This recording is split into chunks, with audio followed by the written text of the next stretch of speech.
সকাল সকাল ঘুম থেকে উঠে রাহেলা বেগম উঠোন ঝাড়ু দিয়ে রান্নাঘরে ঢুকেছে নাস্তা বানানোর জন্য। ঘুম থেকে দেরি করে ওঠার কারণে কাজে একটু তাড়াহুড়ো করছেন তিনি। আতাউর রহমান আর তার ছোট ভাই মতিউর রহমান বারান্দায় বসে খবরের কাগজ পড়ছেন।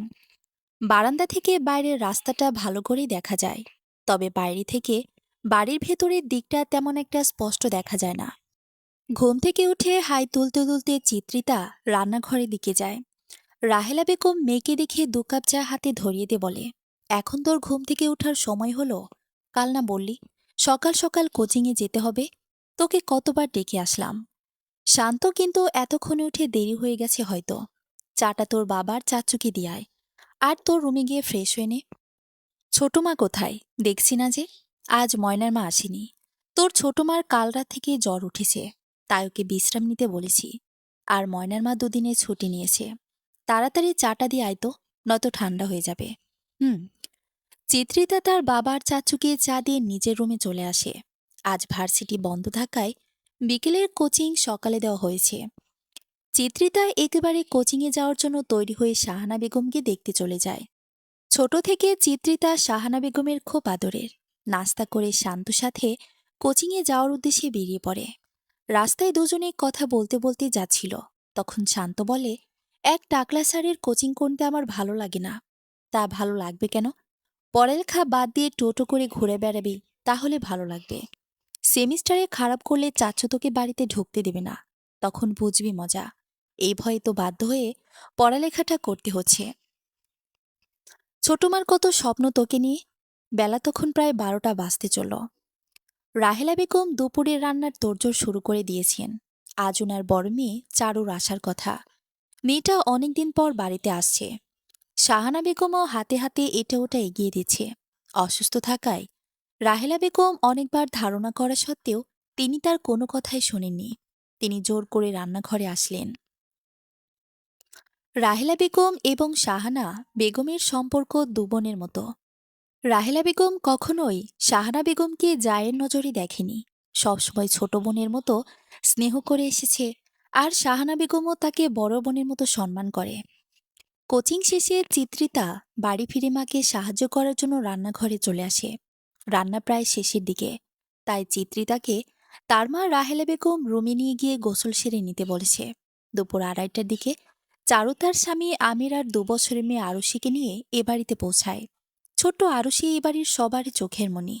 আধো আধো বলেতে সবাইকে ডাকতে পারে। আতাউর রহমান আর মতিউর রহমান এখন যে যার অফিসে রয়েছে। আস্তে আস্তে সন্ধে হয়ে যাবে। দুজনে একই অফিসের কর্মরত। বিকেলে চিত্রিতা আরুষিকে কোলে নিয়ে তার বাগানে পেতে রাখা দোলনাতায় বসেছিল। একটা সময় আরুষি চিত্রিতার বুকে চুপটি করে ঘুমিয়ে পড়ে। চিত্রিতা আস্তে ধরে মেয়েটাকে কোলে নিয়ে চারু রুমে যায়। চারু, রাহেলা বেগম আর শাহানা বেগম বিছানায় বসে কথা বলছিল। আমির শান্তর সাথে বাইরে বেরিয়েছে। চিত্রিতাকে দেখে চারু বলে, কখন ঘুমিয়েছে মেয়েটা? একটু আগে ঘুমলো। ভাবলাম শুয়ে দিয়ে ভালো করে ঘুমাতে পারবে। আচ্ছা নিয়ে আয়।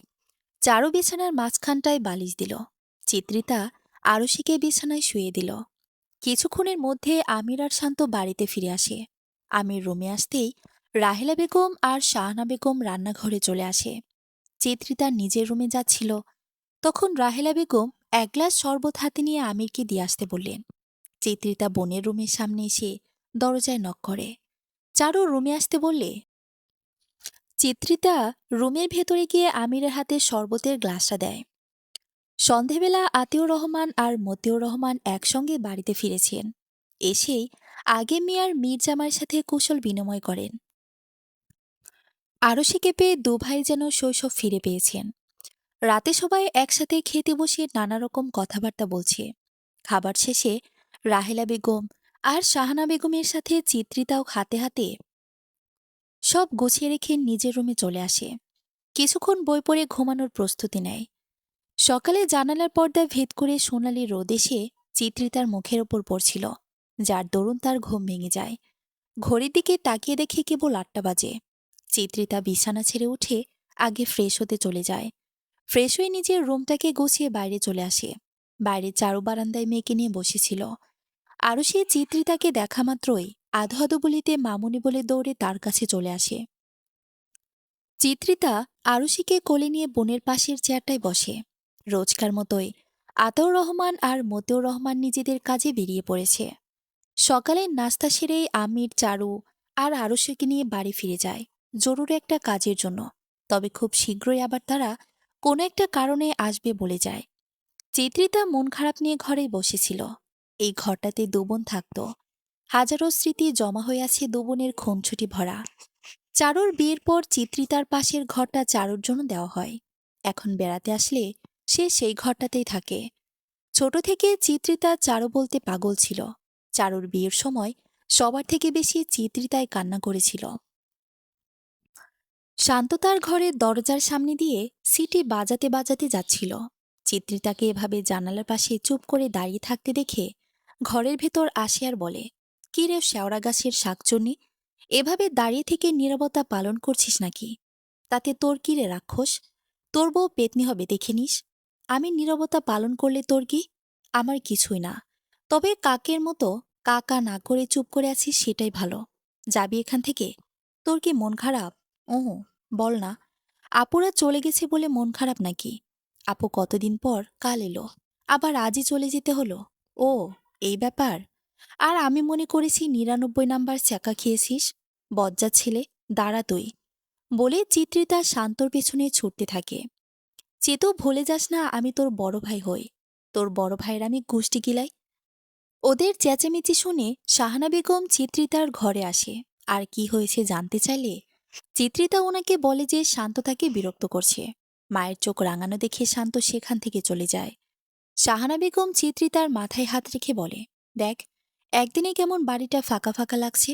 মেয়ে হলে একটাই জ্বালা, পরের ঘরে দিয়ে দিতে হয়। আমি কখনোই তোমাদের ছেড়ে কোথাও যাব না ছোট মা। তা বললে কি হয় পাগলি?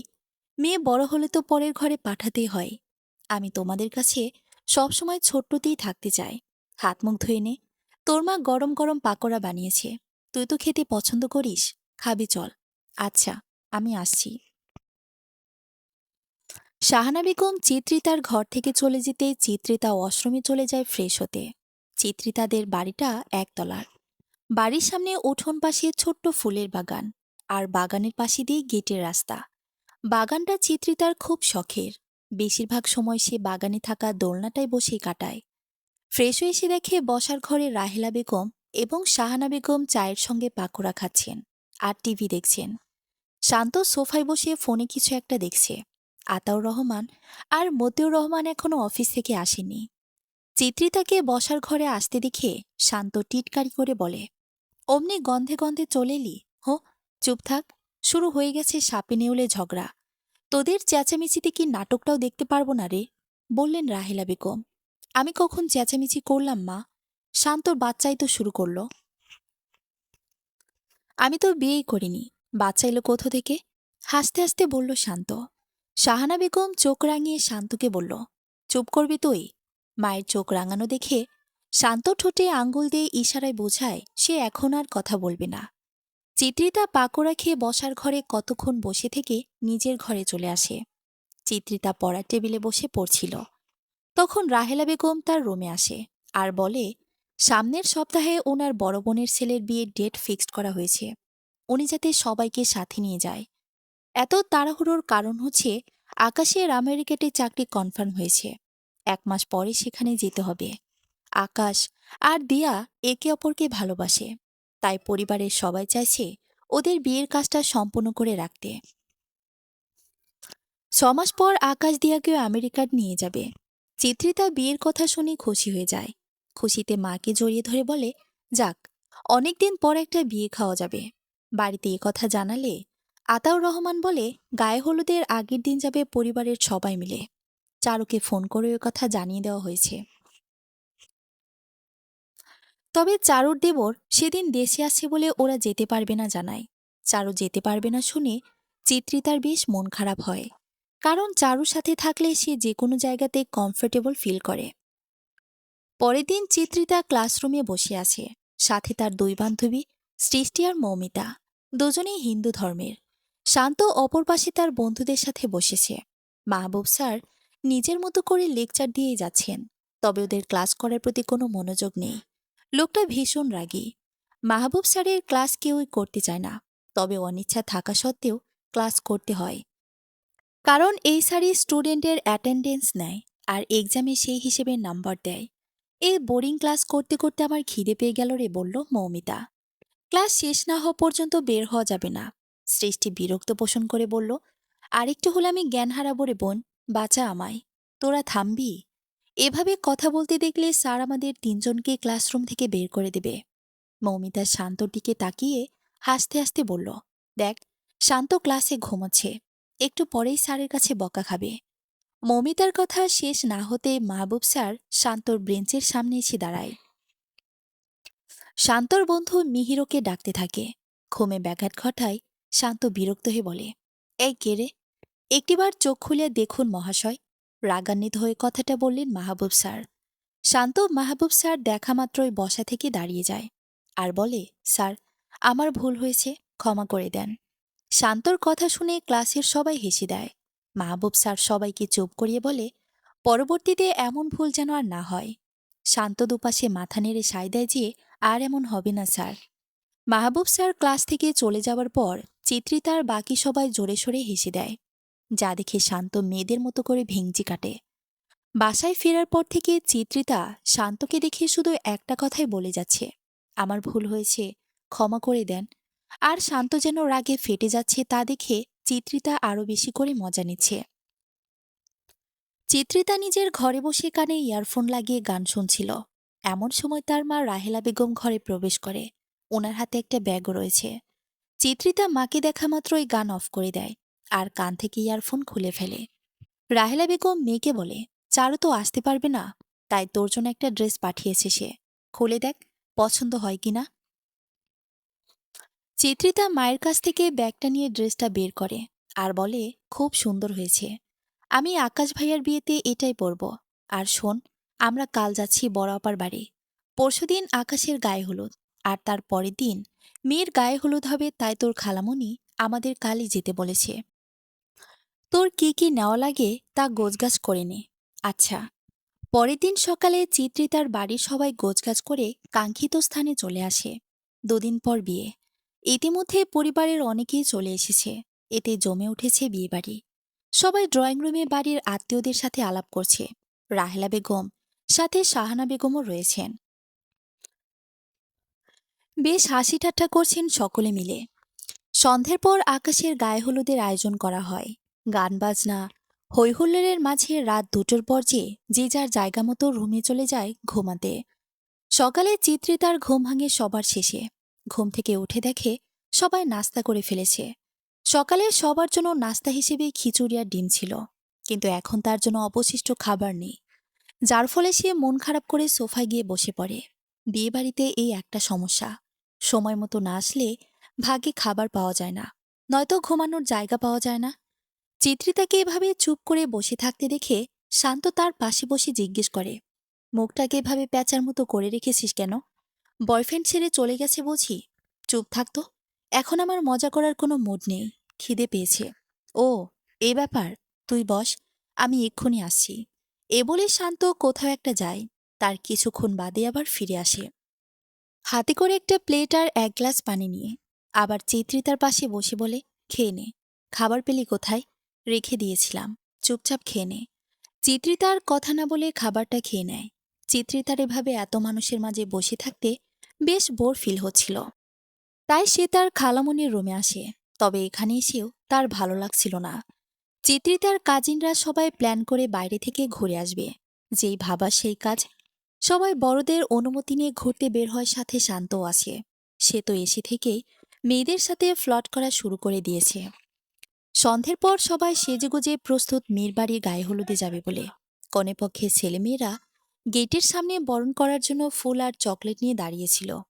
মেয়েগুলো যতটা ভদ্র ও শান্তশিষ্ট ছিল, ছেলেগুলো যেন তার বিপরীত, বড্ড পাজি।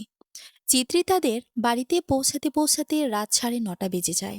গায়ে হলুদের অনুষ্ঠান থেকে খেয়ে আসার কারণে কেউই আর রাতে খায় না। পরের দিন বিকেলবেলা বরযাত্রীরা রওনা দেয়। চিত্রিতা তার বোনের দেওয়া ড্রেসটাই পরেছে, সাথে হালকা সাজ। আজও গেটের সামনে কনেপক্ষের ছেলেমেয়েগুলো দাঁড়িয়েছিল হাতে ফুলের থালা আর কাঁচি নিয়ে। কিছুক্ষণের মাঝে বরপক্ষ আর কনেপক্ষের মাঝে শুরু হয়ে গেল সম্মাননানী হইহল্লা। চিত্রিতার এদের কাণ্ড দেখে বেশ হাসি পাচ্ছিল, তবে হাসিটাকে দমিয়ে রেখে কনেপক্ষের দাবিকৃত সম্মাননা আকাশের কাছ থেকে নিয়ে ওদের দিয়ে দেয়। অতপর কোনো পক্ষরা বরপক্ষকে সসম্মানে স্টেজ অবধি নিয়ে যায়। চিত্রিতা তার কাজে নাকি রিমির সাথে চেয়ারে বসেছিল। তখন কনেপক্ষের মেহেদি আর সাদমান নামে দুটো ছেলে এসে দাঁড়ায়। সাদমান আগ বাড়িয়ে বলে, আরে বিয়ান সাহেবা যে, আ এখানে বসে আছেন কেন? একটু আধটু তো আমাদের সাথেও কথা বলতে পারেন। আজ রাতে একটা খুন করব তো, তাই এখানে বসে প্ল্যান করছিলাম, বলল আখি। আখির এমন কথা শুনে মেহেদি ভয় পাওয়ার মতো মুখ করে বলল, হাই হাই, বলে কি? বিয়ান আপনাকে দেখে বোঝা যায় মেয়েটা কতই না সহজ সরল, আর আপনি কিরা রাত বিরেতে খুন খারাপি করে বেড়ান। আপনারা চাইলে আমাদের নেক্সট টার্গেট আপনারাই হতে পারেন, বলল রিমি। না বাবা, না, আমরা তো আপনাদের দেখে এমনই কেমন ভয় লাগছে, একটু ঢং করে কথাটা বলল সাদমান। চিত্রিতার দিকে তাকিয়ে মেহেদি বলল, আচ্ছা বিয়ান, আপনি কি সব সময় চুপচাপই থাকেন? আমাদের চিত্রিতা সবার সাথে কথা বলে না। হুঁ, বলে ভেঙচি কাটে আখি। ওদের কথার মাঝে শান্ত এসে বলল, চিতু ওঠ, এখনই বিয়ে পড়ানো শুরু হবে, দেখবি না? তারপর তারা সেখান থেকে উঠে স্টেজের সামনে চলে আসে, আর কিছুক্ষণের মধ্যে বিয়ে পড়ানো শুরু হয়। খাওয়া দাওয়া শেষ কনে বিদায় হতে হতে রাত 10টার কাছাকাছি বেজে যায়। রাত 12টার দিকে আকাশকে বাসর ঘরে পাঠানো হয়। আকাশ রুমে এসে দেখে তার স্ত্রী দিয়া বিছানার মাঝখানে এত বড় ঘোমটা দিয়ে বসে আছে। দরজা লাগিয়ে ধীরে ধীরে বিছানায় গিয়ে বসে দিয়ার ঘোমটাটা সরাতেই আকাশ ভ্যাবাচাকে খেয়ে যায়, আর নিচু স্বরে বলে ওঠে, তুই? আকাশের কথা শুনে রুমে যারা যারা লুকিয়েছিল সবাই বেরিয়ে আসে আর হাসতে থাকে। আসলে আকাশকে ভ্যাবাচাকা খাওয়ানোর জন্য দিয়াকে সরিয়ে রেখে আকাশের চাচাতো ভাই সৌরভকে শাড়ি আর ঘোমটা পরিয়ে বসিয়ে রেখেছিল ওরা। তার পরের দিন রিসেপশনের অনুষ্ঠানের পর চিত্রিতারা সবাই ব্যাগ গোছগাছ করে শুরু করে দেয়। রাহেলা বেগমের বড় বোন অনেকবার জোরাজোরি করেছেন আর দুদিন থাকার জন্য, তবে আতাউর রহমান আর মতিউর রহমানের অফিসে একটা গুরুত্বপূর্ণ মিটিং থাকায় আজই তারা বাড়িতে চলে যাবেন বলে সিদ্ধান্ত নেন। বাসায় তাদের পৌঁছাতে পৌঁছাতে সন্ধে হয়ে যায়। চিত্রিতা রাতে অল্প কিছু খেয়ে তাড়াতাড়ি শুয়ে পড়ে। জার্নি করার জন্য বড্ড টায়ার্ড সে। পরের দিন খুব সকালে চিত্রিতার ঘুম ভেঙে যায়, তাই নামাজ পড়ে সে বাগানের দিকটায় আসে। শিশির ভেজা ঘাসের উপর খালি পায়ে হাঁটতে তার ভালোই লাগে। সকালের দিকে শীত শীত ভাবটা থাকলেও দুপুরের দিকে গরম অনুভব হয়। আজ গোলাপ গাছটায় সাদা রঙের ফুল ফুটেছে, ঘাসের সাথে মিশে আছে হলুদ আর গোলাপি রঙের পর্তলিকা। চিত্রিতা ভেজা ঘাসের উপর পা রেখে তার প্রিয় দোলনাতায় বসে আছে। এখন সকাল প্রায় 7:30। এতক্ষণে বাড়ির সবাই ঘুম থেকে হয়তো উঠে গেছে, কেবল শান্তকে ছাড়া। চিত্রিতা বাগানে আসার সময় মোবাইলটা সাথে করে নিয়ে এসেছিল। হঠাৎই চিত্রিতার ফোনে মৌমিতা কল করে, চিতু, আজকে ভার্সিটি আসবি না? ভাবছি কাল থেকে আসব। আজ ইমতিয়াজ স্যার বলেছেন সবাইকে উপস্থিত থাকতে, কিছু গুরুত্বপূর্ণ নোটস দিবেন। আর হ্যাঁ, এক্সামের রুটিন দিয়ে দিয়েছে এ মাসেরই শেষের দিকে। এক্সাম তো আরো পরে হওয়ার কথা ছিল, তবে এত তাড়াতাড়ি রুটিন দিয়ে দিল যে, সেটা তো জানি না। সময় মতো চলে আসবি। হুম। মৌমিতার সাথে কথা শেষ করে চিত্রিতা বাড়ির ভেতর চলে আসে। রাহেলা বেগম আর শাহানা বেগম রান্নাঘরে সকালে নাস্তা ব্যবস্থা করছেন। বাইরে থেকে চিত্রিতার ঘরে যেতে হলে রান্নাঘরের সামনে দিয়ে যেতে হয়। রাহেলা বেগম চিত্রিতা বাইরে থেকে ঘরের দিকে যেতে দেখে বললেন, আজ এত তাড়াতাড়ি ঘুম ভেঙে গেল যে? কাল তাড়াতাড়ি ঘুমিয়ে পড়ার জন্য আর খুব সকালে ঘুম ভেঙে গেছে। ঘরে বসে থাকতে ভাল লাগছিল না, তাই বাগানে গিয়েছিলাম। ঘরে গিয়ে ফ্রেশ হয়ে আয়, চা বানিয়ে দিচ্ছি। আচ্ছা। চিত্রিতা তার ঘরে এসে ফ্রেশ হয়ে ভার্সিটিতে যাওয়ার জন্য তৈরি হয়ে নেয়। নাস্তা করে সকালে 9:30টার দিকে শান্ত চিত্রিতাকে নিয়ে বেরিয়ে পড়ে বাইক নিয়ে। ইমতিয়াজ স্যারের দেওয়া নোটসগুলো কালেক্ট করে রাখে। সামনে ওদের দ্বিতীয় বর্ষের ইয়ার ফাইনাল এক্সাম। ভার্সিটির মাঠের দিকে চিত্রিতা একটা গাছের নিচে বসেছিল, সাথে মৌমিতার সৃষ্টিও। এমন সময় ওদের সামনে রাকিব নামের একটা ছেলে আসে, যে ওদেরই ক্লাসমেট। ছেলেটা কিছুটা বখাটে টাইপেরও বটে। মেয়েদের সাথে ফ্লার্ট করাই যেন তার একমাত্র কাজ। রাকিবকে সামনে দেখে ওদের চোখ মুখে বিরক্তকর ছাপ ফুটে উঠেছে। সৃষ্টি চোখ ছোট ছোট করে জিজ্ঞেস করে, রাকিব কেন এখানে এসেছে? রাকিব কিছু বলার জন্য সামনে এগোতেই পা পিছলে পড়ে যায়, আর তার সারা মুখে কাদার ছড়াছড়ি। গাছে পানি দেওয়ার কারণে মূলত জায়গাটায় কাদা তৈরি হয়েছে। রাকিবের এমন অবস্থা দেখে ওদের হাসতে হাসতে প্রায় পেট ব্যথা হওয়ার উপক্রম। রাকিব অস্পষ্ট করে ধ্যাত বলে সেখান থেকে খোঁড়াতে খোঁড়াতে চলে যায়। হয়তো পায়ে ব্যথা পেয়েছে। চিত্রিতাদের দ্বিতীয় বর্ষের পরীক্ষাও শুরু হয়ে যায়। চিত্রিতার সারাদিন কাটে বই খাতা নিয়ে। শান্তর তুলনায় চিত্রিতা পড়ালেখা নিয়ে একটু বেশি সিরিয়াস। শান্তর ব্রেন ভালো হওয়া সত্ত্বেও পড়ালেখায় এত বেশি গুরুত্ব দেয় না। তবে পরীক্ষার রেজাল্টে ভালো মার্কস পায় সে। দেখতে দেখতে আজ তাদের পরীক্ষা শেষ হয়েছে। প্রত্যেকটা পরীক্ষা বেশ ভালোভাবে দিয়েছে। পরীক্ষা দিয়ে বাসায় ফেরার পথে ফ্রেন্ডরা সবাই মিলে ফুচকা খাবে। ওদের সাথে শান্ত আর তার দুজন বন্ধু আসে। তারপর তারা একসাথে ফুচকা খেতে খেতে আড্ডা দিয়ে সন্ধে হওয়ার আগে বাড়ি ফিরে আসে। পরীক্ষা দিয়ে আসার পর থেকেই চিত্রিতার মনটা বেশ ফুরফুরে। এতদিনে পড়ার চাপটা কিছুটা কমল। সন্ধ্যের দিকে আতাউর রহমান আর মতিউর রহমান বাড়ি ফিরেছেন। চিত্রিতা তার বাবা আর চাচুর জন্য আদা নিয়ে চা বানিয়ে নিয়ে যায়। চিত্রিতার হাতের আদার চাটা দুভাই খুব পছন্দ করেন। রাহেলা বেগম আর শাহানা বেগম তখন সোফার আরেক পাশে বসে তাদের প্রিয় সিরিয়াল দেখছিল। শান্ত এক পাশে বসে ফোন টিপছিল। এমন সময় আতাউর রহমানের কাছে চারুর কল আসে। অপর পাশ থেকে কি কথা হচ্ছে তা কারোই বোধগম্য হয় না। চিত্রিতা নিজের মায়ের পাশে বসে বাবার কথা বলার ধরনভঙ্গি খেয়াল করছিল। আতাউর রহমান চারুর সাথে কথা বলে রেখে দেয়। শান্তর চিত্রিতাকে বলে তাদের বড়দের কিছু কথা বলার আছে, তাই ওরা দুজন যাতে এখন নিজেদের ঘরে যায়। ওরাও বাধ্য ছেলেমেয়ে হয়ে নিজেদের ঘরে চলে আসে। রাতে সবাই খাওয়া দাওয়া শেষে যে যার ঘরে চলে যায়। চিত্রিতা তার ঘরে এসে একটা উপন্যাসের বই নিয়ে বসে। পড়তে পড়তে একটা সময় সে আধশোয়া হয়ে বিছানায় ঘুমিয়ে পড়ে। সকালে ঘুম থেকে উঠে বেশ অনেকটা দেরি করে ওঠে। তবে আর কোনো প্যারা নেই। বিছানা গুছিয়ে ফ্রেশ হওয়ার জন্য ওয়াশরুমে চলে যায়। রুম থেকে বেরিয়ে চিত্রিতা দেখতে পায় ময়নার মা বসার ঘর মুছছে। সে সোজা রান্নাঘরে চলে যায়। রাহেলা বেগম আর শাহানা বেগম কিছু একটা নিয়ে কথা বলছে আর রান্না করছেন। চিত্রিতা মায়ের কাছে গিয়ে জানায় তার বেশ খিদে পেয়েছে। শাহানা বেগম চিত্রিতাকে নাস্তা দেয় আর বলে, আজ বাড়িতে মেহমান আসছে, চারুর শ্বশুর বাড়ি থেকে। হঠাৎ করে তারা আসবে কেন? তারা তোকে দেখতে আসবে। কথাবার্তা ফাইনাল হলে আজই কাজে ডেকে বিয়ে পড়ানো হবে। কথাটা শোনা মাত্রই চিত্রিতার গলায় খাবার আটকে যায়। তা দেখে রাহেলা বেগম তাড়াতাড়ি করে এক গ্লাস পানি এগিয়ে দেয়। চিত্রিতা মায়ের হাত থেকে গ্লাসের সম্পূর্ণ পানি একেবারে সাবার করে ফেলে। রাহেলা বেগম বলে, আজ তোকে দেখতে আসছে। ওদের তো ও তোকে অনেক আগে থেকেই দেখেছে, তাই পছন্দ অপছন্দের ব্যাপার নেই এখানে। আসলে চারুর দাদি শাশুড়ি ভীষণ অসুস্থ। তিনি মরার আগে ছোট নাতবউ দেখে যেতে চান, তাই এত তাড়াহুড়ো করছেন। মা, আমি এখন বিয়ে করতে চাই না। আমি আরো পড়ালেখা করতে চাই। ছেলে যথেষ্ট ভদ্র, আর তোরা দুবোন একই বাড়িতে থাকতে পারবি। তোর পড়ালেখারও কোনো ক্ষতি হচ্ছে না। চারুর বিয়ের পরপরই অয়ন বিদেশ গিয়েছিল মাস্টার্স কমপ্লিট করতে। এখানে আসার পরপরই একটা ব্যাংকের ম্যানেজার পদে চাকরিও পেয়েছে। ভাইজান কত খুশি জানিস এই প্রস্তাবটা পেয়ে। সব বাবা মাই তার সন্তানের ভালোটাই চায়। আর অয়ন তো আমাদের অপরিচিত না। আশা করি তুই অমত করবি না।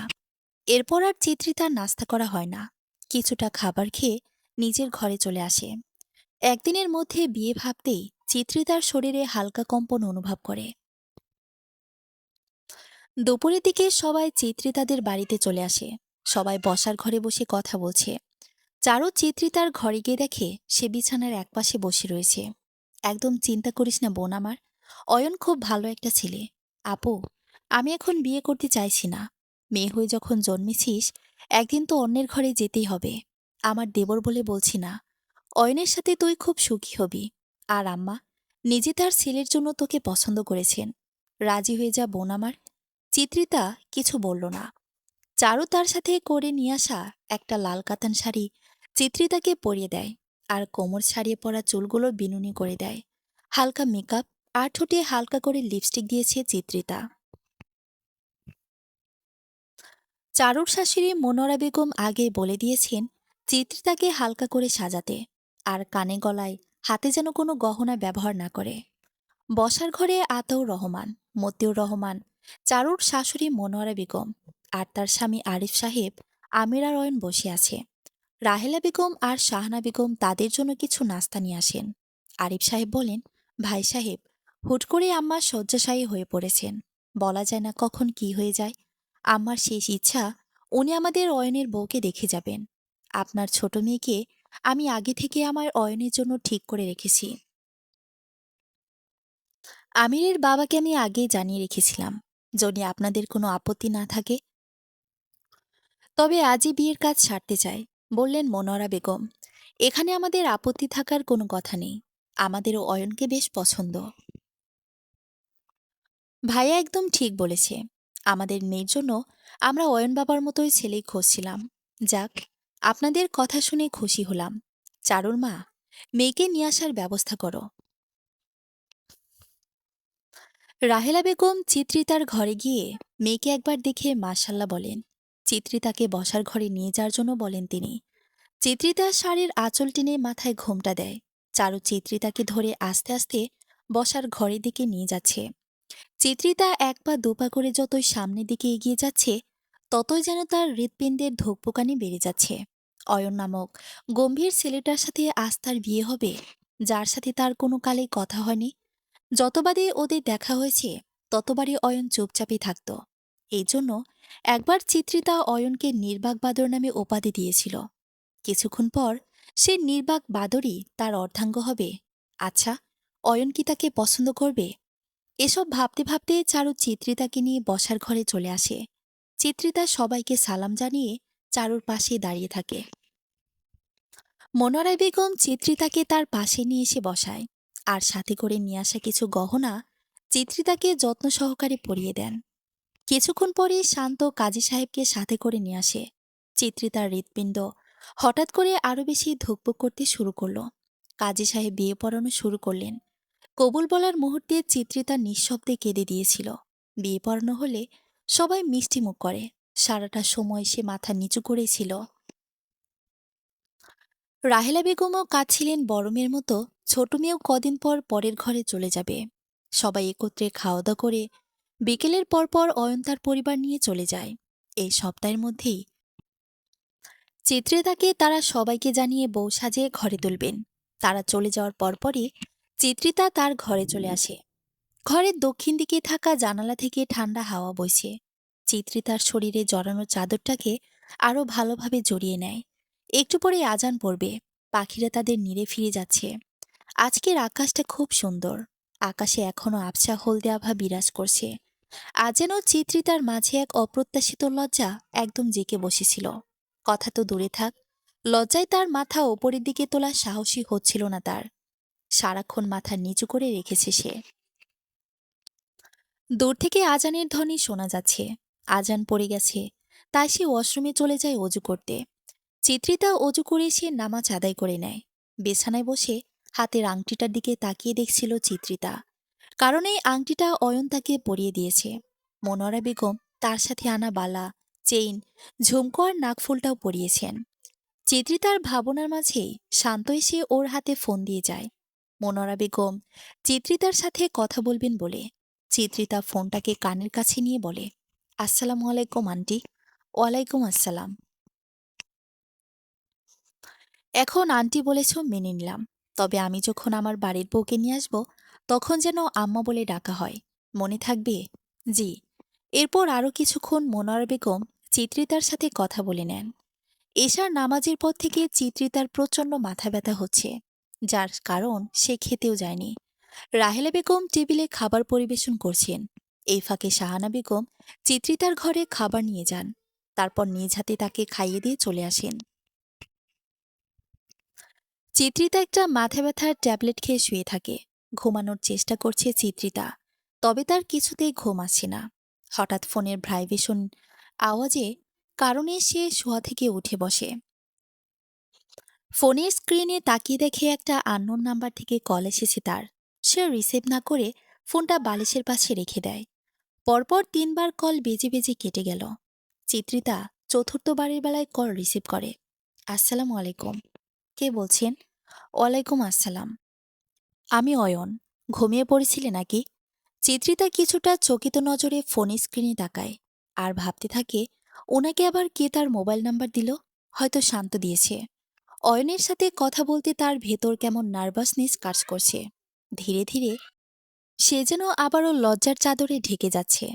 চিত্রিতাকে চুপ থাকতে দেখে অয়ন বলে, হ্যালো চিত্রিতা, তুমি আছো? চিত্রিতার গলা দিয়ে যেন কোনো আওয়াজই বের হতে চাইছে না, তাই কিছুটা অস্পষ্টভাবে বলল, জি।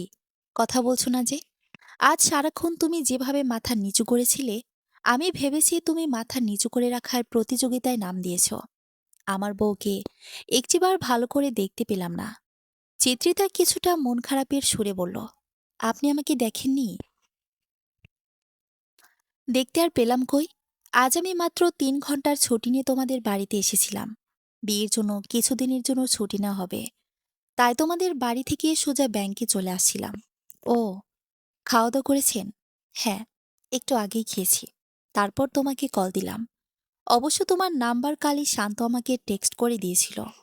মা অবশ্য একবার বলেছিল কথা বলার জন্য। কাল কল দিলে মনে হতো আমি কোনো পরনারীকে কল করেছি।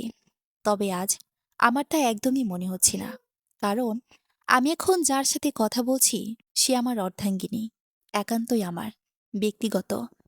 চিত্রিতা অয়নের কথাগুলো শুনে মনে মনে ভাবছে, এই লোকটাকে তো সে কখনো এত ফ্রি হয়ে কারো সাথে কথা বলতে দেখেনি। তবে আজ কেন নির্দ্বিধায় এত কথা বলছে? নাকি সে তার অর্ধাঙ্গিনীর সাথে অব্যক্ত কথাগুলোকে প্রকাশ করার চেষ্টা করছে? অয়নের বলা কথাগুলো পুনরায় মনে পড়তেই চিত্রিতার হৃদয়ে এক অপরিচিত ভালো লাগা দোলা দিয়ে গেল। চিত্রিতা কাঁথা মুড়ি দিয়ে শুয়ে পড়ল। পরের দিন সকালে, শীতকালের সকালে রোদটা ভারী মিষ্টি লাগে। চিত্রিতার রোদের মধ্যে বসে থাকতে ভালো লাগছে। এখনো তেমন শীত পড়েনি, তবে রাতে ঘুমানোর সময় কাঁথা লাগেই। রাহেলা বেগম মেয়ের চুলে আমলকি আর পেঁয়াজ বেটে দিয়েছেন। চিত্রিতার চুলে কিছুদিন ধরে খোকসি হয়েছে। এটা চিত্রিতার হেয়ার টনিক। যখনই চুলে খুশকি হয় তখন আমলকি আর পেঁয়াজ বেটে দিতেই খুশকি উধাও হয়ে যায়। চিত্রিতা গোসল সেরে এসে ফোন ঘাঁটতে ঘাঁটতে চুল শুকাচ্ছিল। চুল বেয়ে এখনো টপটপ করে পানি পড়ছে। সৃষ্টি আর মৌমিতা মেসেঞ্জার গ্রুপে কল করেছে। চিত্রিতা কল রিসিভ করে আর অপর পাশ থেকে হুড়মুড় করে সৃষ্টি বলে, এ কি শুনছি চিতো, কাল নাকি তোর বিয়ে হয়ে গেছে? শান্ত বলল আজ সকালে। হাই কপাল, ট্রিটটা মিস করে গেলাম। হুম, আমার বিয়ে, আর আমি জেনেছি বিয়ের দিন সকালে। ভাবা যায় বল? শোন না, ক্যামেরাটা অন কর না, তোকে দেখি। মৌমিতা বলল, আমাকে আগে কখনো দেখিসনি? শুনেছি বিয়ে হয়ে গেলে মেয়েরা সুন্দর হয়ে যায়। মৌমিতার কথা শেষ হবার আগে চিত্রিতা ক্যামেরা অন করে দেয়। চিত্রিতাকে দেখা মাত্রই সৃষ্টি বলে, হাই, কিসি কি নাজার না লাগে। চিতু, তোকে তে একদম বউ বউ লাগছে রে। কাছে প্রার্থনা করি তোদের বিবাহিত জীবন সুখের কাটুক। চিত্রিতা কল কেটে দিয়ে বিছানায় বসে উপন্যাসের বই পড়ছিল। তখনই শাহানা বেগম ওর ঘরে আসে। চিত্রিতার দিকে একবার তাকিয়ে বলেন, চিত্রিতা মা, বসার ঘরে আয় তো। কেন ছোট মা? তোর শাশুড়ি এসেছেন, সাথে তার ননদ আর তার মেয়েও এসেছে। আচ্ছা চলো, যাচ্ছি। চিত্রিতার মাথার ওড়না জড়িয়ে তার ছোট মার সাথে বসার ঘরে আসে। মনোয়ারা বেগম, তার ননদ রেহানা আর মেয়ে রিমি সোফায় বসে আছে। মনোয়ারা বেগমের মুখটা থমথমে হয়ে রয়েছে। রিমি মেয়েটাকে তিনি খুব একটা পছন্দ করে না। মেয়েটা বড্ড একরোখা, গায়ে পড়া স্বভাবের। এজন্য অয়নকে পছন্দ করে না। বেশ কয়েকবার পিছু ঘুরেছে। যে শুনেছে অয়নের বিয়ে হয়ে গেছে, অমনি জেদ ধরেছে চিত্রিতাকে দেখতে আসবে। চিত্রিতা ওদের সালাম জানিয়ে দাঁড়িয়ে থাকে। রেহানা চিত্রিতাকে দেখে বলে, মাশাল্লাহ, দাঁড়িয়েছো কেন মা? বসো এখানটায়। চিত্রিতা রেহানার পাশে গিয়ে বসে। চিত্রিতার মা আর ছোট মা এখানে বসে রয়েছেন। ওনারা বসে কথা বলছিলেন। রিমিও উঠে দাঁড়িয়ে চিত্রিতার সামনে এসে হাত ধরে দাঁড় করায় আর হাসি মুখে বলে, এই মেয়েকে আমি কিছুতে আমার অয়নের হতে দেব না। কথাটা মনে মনে বললেও রিমি চিত্রিতাকে বলে, ভাবি চলো, তোমার ঘরে বসে থাকা কথা বলি। এই মেয়ে না জানি আবার কোন ঝামেলা পাকায়। কথাটা মনে মনে বললেন মনোয়ারা বেগম। তারপর রেহানার দিকে তাকায়। এখানে বসেই কথা বল না, বললেন রেহানা। তখন চিত্রিতার মা বলেন, থাক না আপা, ওরা কথা বলো গিয়ে। চিত্রিতার রিমিকে নিয়ে তার রুমে গেল। রিমি চিত্রিতার সারা ঘরে একবার চোখ বুলিয়ে নিল। চিত্রিতার মোটেও রিমিকে সুবিধের মনে হচ্ছে না। কিছুক্ষণ বাদেই রিমির নাক টেনে বলতে থাকে, 4 বছর ধরে আমার আর অয়নের রিলেশন। আমরা একে অপরকে ভীষণ ভালোবাসি। তুমি প্লিজ ওকে ছেড়ে দাও। এখনো তো তুমি ওই বাড়িতে যাওনি। আর অয়ন আমার সাথে রুম ডেটও করেছে। রিমির সব কথা যেন চিত্রিতার মাথার উপর দিয়ে যাচ্ছে। অয়নকে দেখে তো এমনটা মনে হয়নি যে সে বিয়েতে রাজি নয়। সে তখন ভেবে নেয় এই কথাটা সরাসরি অয়নকেই জিজ্ঞেস করবে। চিত্রিতা রিমিকে কিছু বলতে নিবে, তখনই মনোয়ারা বেগম ডাক দেন। ওনারা হয়তো এখনই চলে যাবেন। তারপর চিত্রিতার সারাদিন নিজের ঘর থেকে বের হয়নি। আজ সারাদিনে একটিবারও অয়নের কল আসেনি। আজ অয়নের কাজের প্রেশারটা একটু বেশি। রাতে খাওয়া দাওয়া করে ঘরে এসে চিত্রিতা অয়নকে কল করে, তবে সেটা মিসড কল। পর মুহূর্তে অয়ন পুনরায় কল করে, সে আগে সালাম জানায়। চিত্রিতার সালামের উত্তর নিয়ে কিছুক্ষণ কথা বলে। তারপর রিমির বলা সবগুলো কথা অয়নকে জানায়। ছোট থেকে রিমি খুব একরোখা টাইপের। যেটা ওর পছন্দ হয় সেটা চাই চায়। ওর গায়ে পড়া স্বভাব আমার কোনো কালেই পছন্দ ছিল না। কতবার বারণ করেছি শোনেনি। একবার তো থাপ্পড়ও মেরেছিলাম। এমনকি মার ফুপিও বোঝানোর চেষ্টা করেছে, কোনো কাজ হয়নি। ওনার কথাগুলো কেন জানি আমার একটাও বিশ্বাস হয়নি। তাই তো আপনার কাছেই সরাসরি জিজ্ঞেস করলাম। আমি চাই তুমি তোমার সব কথা আমার সাথে শেয়ার করো। আমার নিয়ে যদি তোমার মনে কখনো কোনো প্রশ্ন জমা হয়, তবে সেটা একান্তই আমাকে জানাবে। অবশ্যই আমি তা ক্লিয়ার করে দেব। হুম। খাওয়া দাওয়া করেছ? হুম, একটু আগেই খেয়েছি। আপনি খেয়েছেন? হুম। খাওয়া দাওয়া করে ঘরে এসে তোমাকে কল ব্যাক করেছি। রাতে কথা বলতে কখন যে চিত্রিতা ঘুমিয়ে পড়েছে। অপর পাশ থেকে চিত্রিতার কোনো সাড়া শব্দ না পেয়ে অয়ন মুচকি এসে কল কেটে দিয়ে নিজেও ঘুমিয়ে পড়ে। সকালে ঘুম থেকে উঠে অয়ন তার মায়ের ঘরে যায়। তারপর রিমির সব কার্যকলাপ মায়ের কাছে বলে। মনোয়ারা বেগম ছেলেকে আশ্বাস দেন যে উনি থাকতে রিমিকে সমস্যা তৈরি করতে দেবেন না। আজ চিত্রিতাকে নিয়ে সবাই শপিং করতে বের হবে। 2 দিন পরে গায়ে হলুদ, আর তার পরের দিন বিয়ে। চিত্রিতা শান্তর সাথে আগে বের হয়েছে। তার মা আর ছোট মা পেছন পেছন আসছে। গেটের সামনে আসতেই কাউকে দেখে চিত্রিতার চোখ আটকে গেল। জিন্স প্যান্টের সাথে ইন করা কালো শার্ট পরেছে অয়ন। ফর্সা শরীরে কালো শার্টটা যেন ফুটে উঠেছে। শার্টের হাতা কিছুটা ফোল্ড করা, চোখে কালো ফ্রেমের চশমা, আর হাতে কালো বেল্টের ঘড়ি। সাধারণ গেটআপে তাকে অসাধারণ লাগছে। চিত্রিতার নিঃশ্বাস যেন আটকে যাচ্ছে, করছে বুক ধরফর।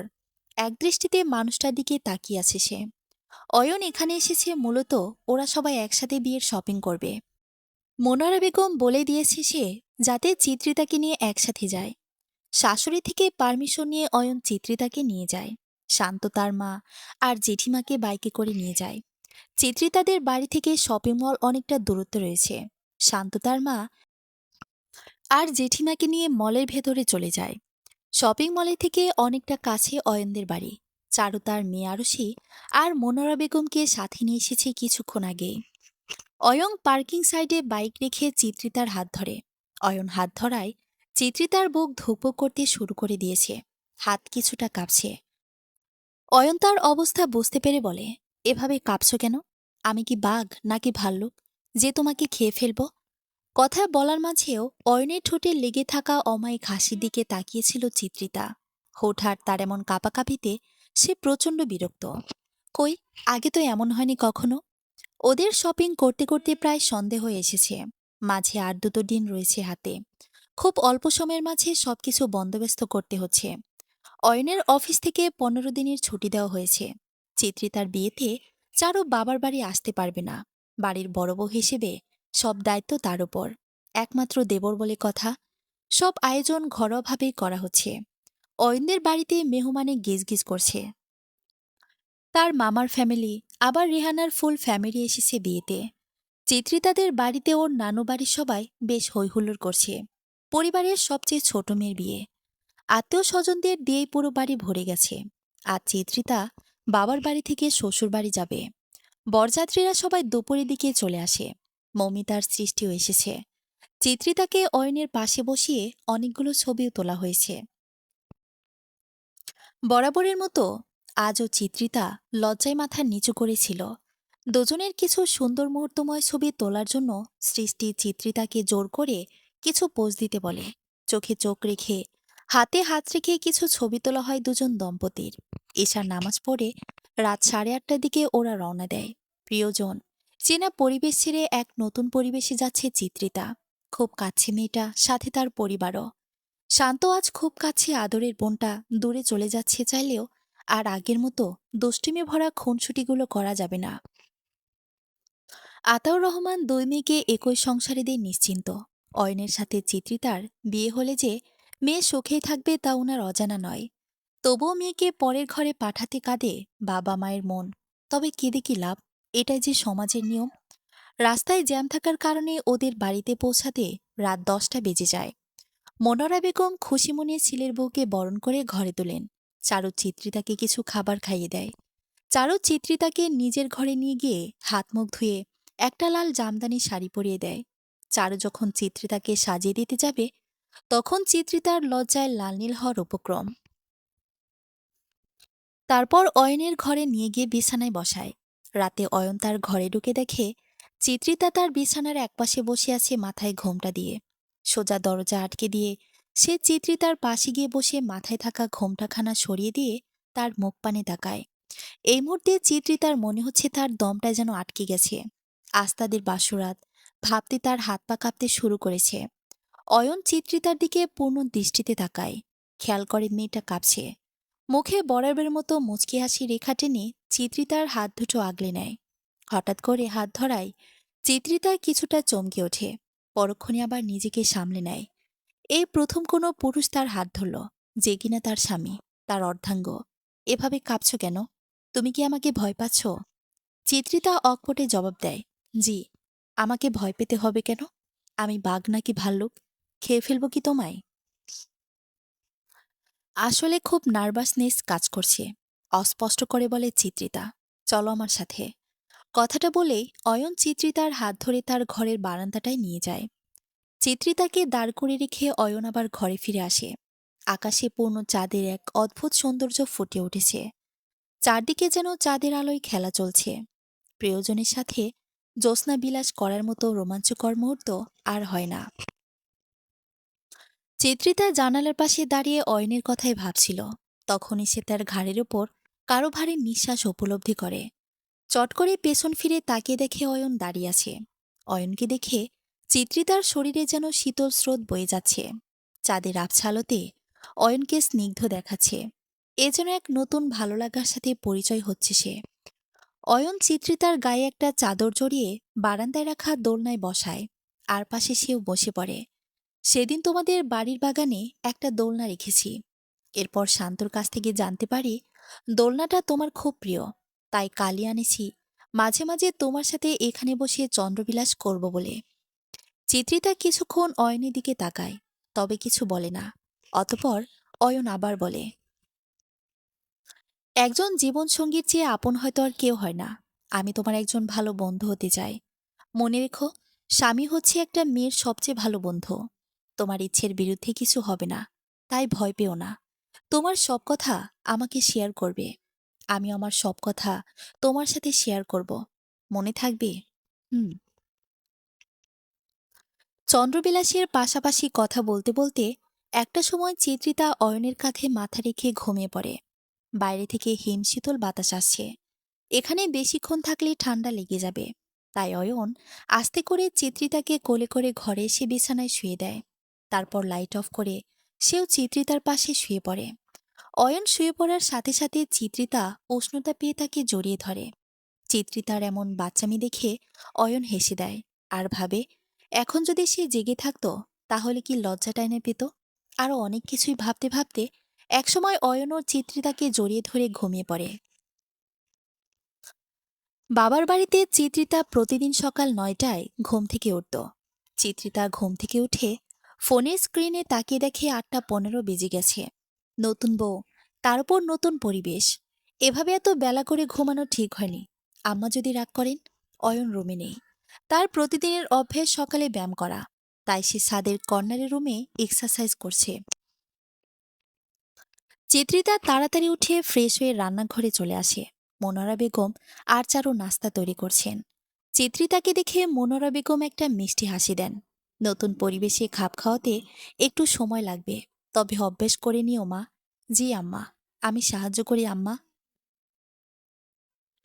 এসব কাজ করার জন্য অনেক সময় পড়ে আছে। তুমি অয়নকে কফিটা দিয়ে এসো। আচ্ছা। চিত্রিতা হাতে মনোয়ারা বেগম এক কাপ কফি দিয়ে রুমে পাঠিয়ে দেন। অয়ন হয়তো সবে ওয়াশরুম থেকে ফ্রেশ হয়ে এসেছে। সামনের চুলগুলো হালকা ভেজা। চিত্রিতা এক পা দুপা করে ঘরের ভেতরে প্রবেশ করে। অয়নের সামনে এসে বলে, আপনার কফি। অয়ন চিত্রিতার কাছে কফির মগটা নিয়ে এক চুমুক খেয়ে নেয়। তারপর চিত্রিতাকে বলে, আজ কফিতে চিনি কম হয়েছে। আমি তো বানাইনি, আম্মা বানিয়েছেন তাই জানি না। তুমি একবার খেয়েই দেখো। চিত্রিতা কফির মগ নিয়ে একটু খেয়ে দেখে চিনি একদমই ঠিক আছে। অয়নকে চিনি ঠিক আছে বললে সে চট করে চিত্রিতার হাত থেকে কফির মগটা নিয়ে নেয় আর বিছানায় হেলান দিয়ে বসে আয়েশ করে বাকি কফিটুক পান করে নেয়। তারপর মুখে হাসির রেখা ফুটিয়ে বলে, এবার চিনি ঠিক আছে। পরের দিন অয়ন চিত্রিতাকে তার বাবার বাড়িতে নিয়ে যায়। দুদিন পর মেয়েকে কাছে পেয়ে রাহেলা বেগমের মনে হচ্ছে যেন এক যুগ ধরে মেয়ে দেখেন না। বিয়ের পর অয়ন প্রথমবারের মতো শ্বশুরবাড়ি আসায় দুই শাশুড়ি মিলে জামাইয়ের আদর করছেন খুশি মনে। এত খাবার খেতে খেতে অয়নের যেন আরো বেহাল অবস্থা। জীবনের প্রথম জামাই আদর খাচ্ছে কিনা। দুদিন থেকে অয়ন চিত্রিতাকে নিয়ে বাসায় ফিরে আসে। ছোট নাত বউকে পেয়ে কুলসুম বানু যেন খুশিতে আত্মহারা। চিত্রিতার সাথে খুব ভাব জমেছে কুলসুম বানুর। তার এক কথা, উনি মরেও শান্তি পাবেন। শেষ সময়টা তিনি স্বামীর ভিটে কাটাতে চান। মায়ের এমন জেদের কাছে হেরে গিয়ে আরিফ সাহেব কুলসুম বানুকে গ্রামে দিয়ে আসতে হয়েছে। সেখানে ওনার ছোট খালাও রয়েছেন। সাথে একজন কেয়ারটেকার রাখা হয়েছে। স্বাভাবিকভাবে আরও 7 দিন কেটে যায়। কাল থেকে অয়নকে অফিসে যেতে হবে। তবে 15 দিনের ছুটি কালই শেষ হচ্ছে। চিত্রিতা এখন অয়নের সাথে আগের চেয়ে বেশ অনেকটাই ফ্রি হয়ে গেছে। ক্লান্ত শরীর নিয়ে সন্ধ্যার দিকে অয়ন বাসায় ফিরে। চিত্রিতার অয়নের জন্য এক গ্লাস লেবুর শরবত করে ঘরে নিয়ে আসে। অয়ন ফ্রেশ হয়ে এসে দেখে চিত্রিতা তার জন্য শরবতের গ্লাস হাতে নিয়ে দাঁড়িয়ে আছে। ক্লান্ত ভরা মুখে একচিলতে হাসি ফুটে উঠেছে মুহূর্তেই। চিত্রিতার হাত থেকে গ্লাসটা নিয়ে এক চমকে সবটা শরবত সাবার করে ফেলে অয়ন। চিত্রিতাকে বিছানায় বসিয়ে চট করে তার কোলে মাথা রেখে শুয়ে পড়ে অয়ন।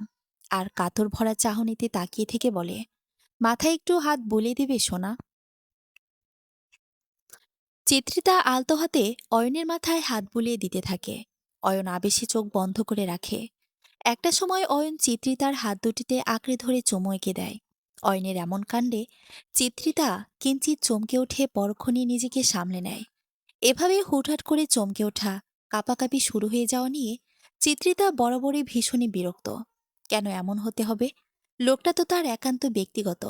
চিত্রিতাকে চুপ করে থাকতে দেখে অয়ন শোয়া থেকে উঠে বসে চিত্রিতার দিকে তাকায় আর বলে, আচ্ছা ধরো, কোনোদিন যদি কোনো বিষয় নিয়ে তোমার সাথে রাগারাগি করি, তাহলে তুমি কি করবে? চুপ করে থাকবো? কেন?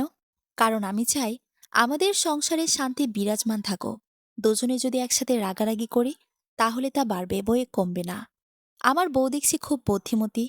আমরা সবসময় চেষ্টা করব দুজনের হাসি কান্না, রাগ অভিমান, দুঃখ কষ্ট সব ভাগাভাগি করে নেওয়ার। হুম। রাতে সবাই একসাথেই খেতে বসেছে। আজ শ্বশুরবাড়িতে প্রথম চিত্রিতা সবগুলো রান্না করেছে। মনোয়ারা বেগম আর চারু কিছুটা সাহায্য করেছে তাকে। সবাই খাবার খেয়ে খুব প্রশংসা করেছে। রান্নাঘরে সব গোছগাছ করে চিত্রিতা ঘরে এসে দেখে অয়ন শুয়ে আছে।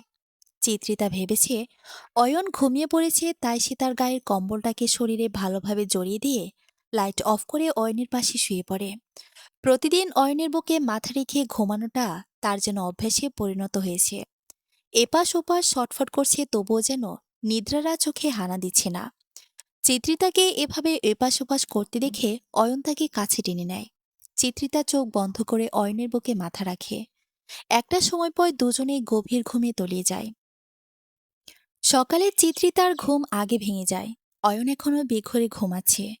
চিত্রিতা ঘুমন্ত অয়নকে একধ্যানে দেখেছে, যেন এই দেখা ছাড়া তার আর কোনো কাজ নেই। ঘুমন্ত অয়নকে এতটাই স্নিগ্ধ দেখাচ্ছে যে চিত্রিতা ঘোরের মাঝে চলে যাচ্ছে। ভালোই লাগছে এভাবে তাকিয়ে থাকতে তার। টুপ করে অয়নের কপালে একটা চুমুকে দেয় চিত্রিতা। ফ্রেশ হয়ে সকালে নাস্তা বানানোর জন্য রান্নাঘরে চলে আসে। দুবোন মিলে সকালে নাস্তাটুকু বানিয়ে নেয়।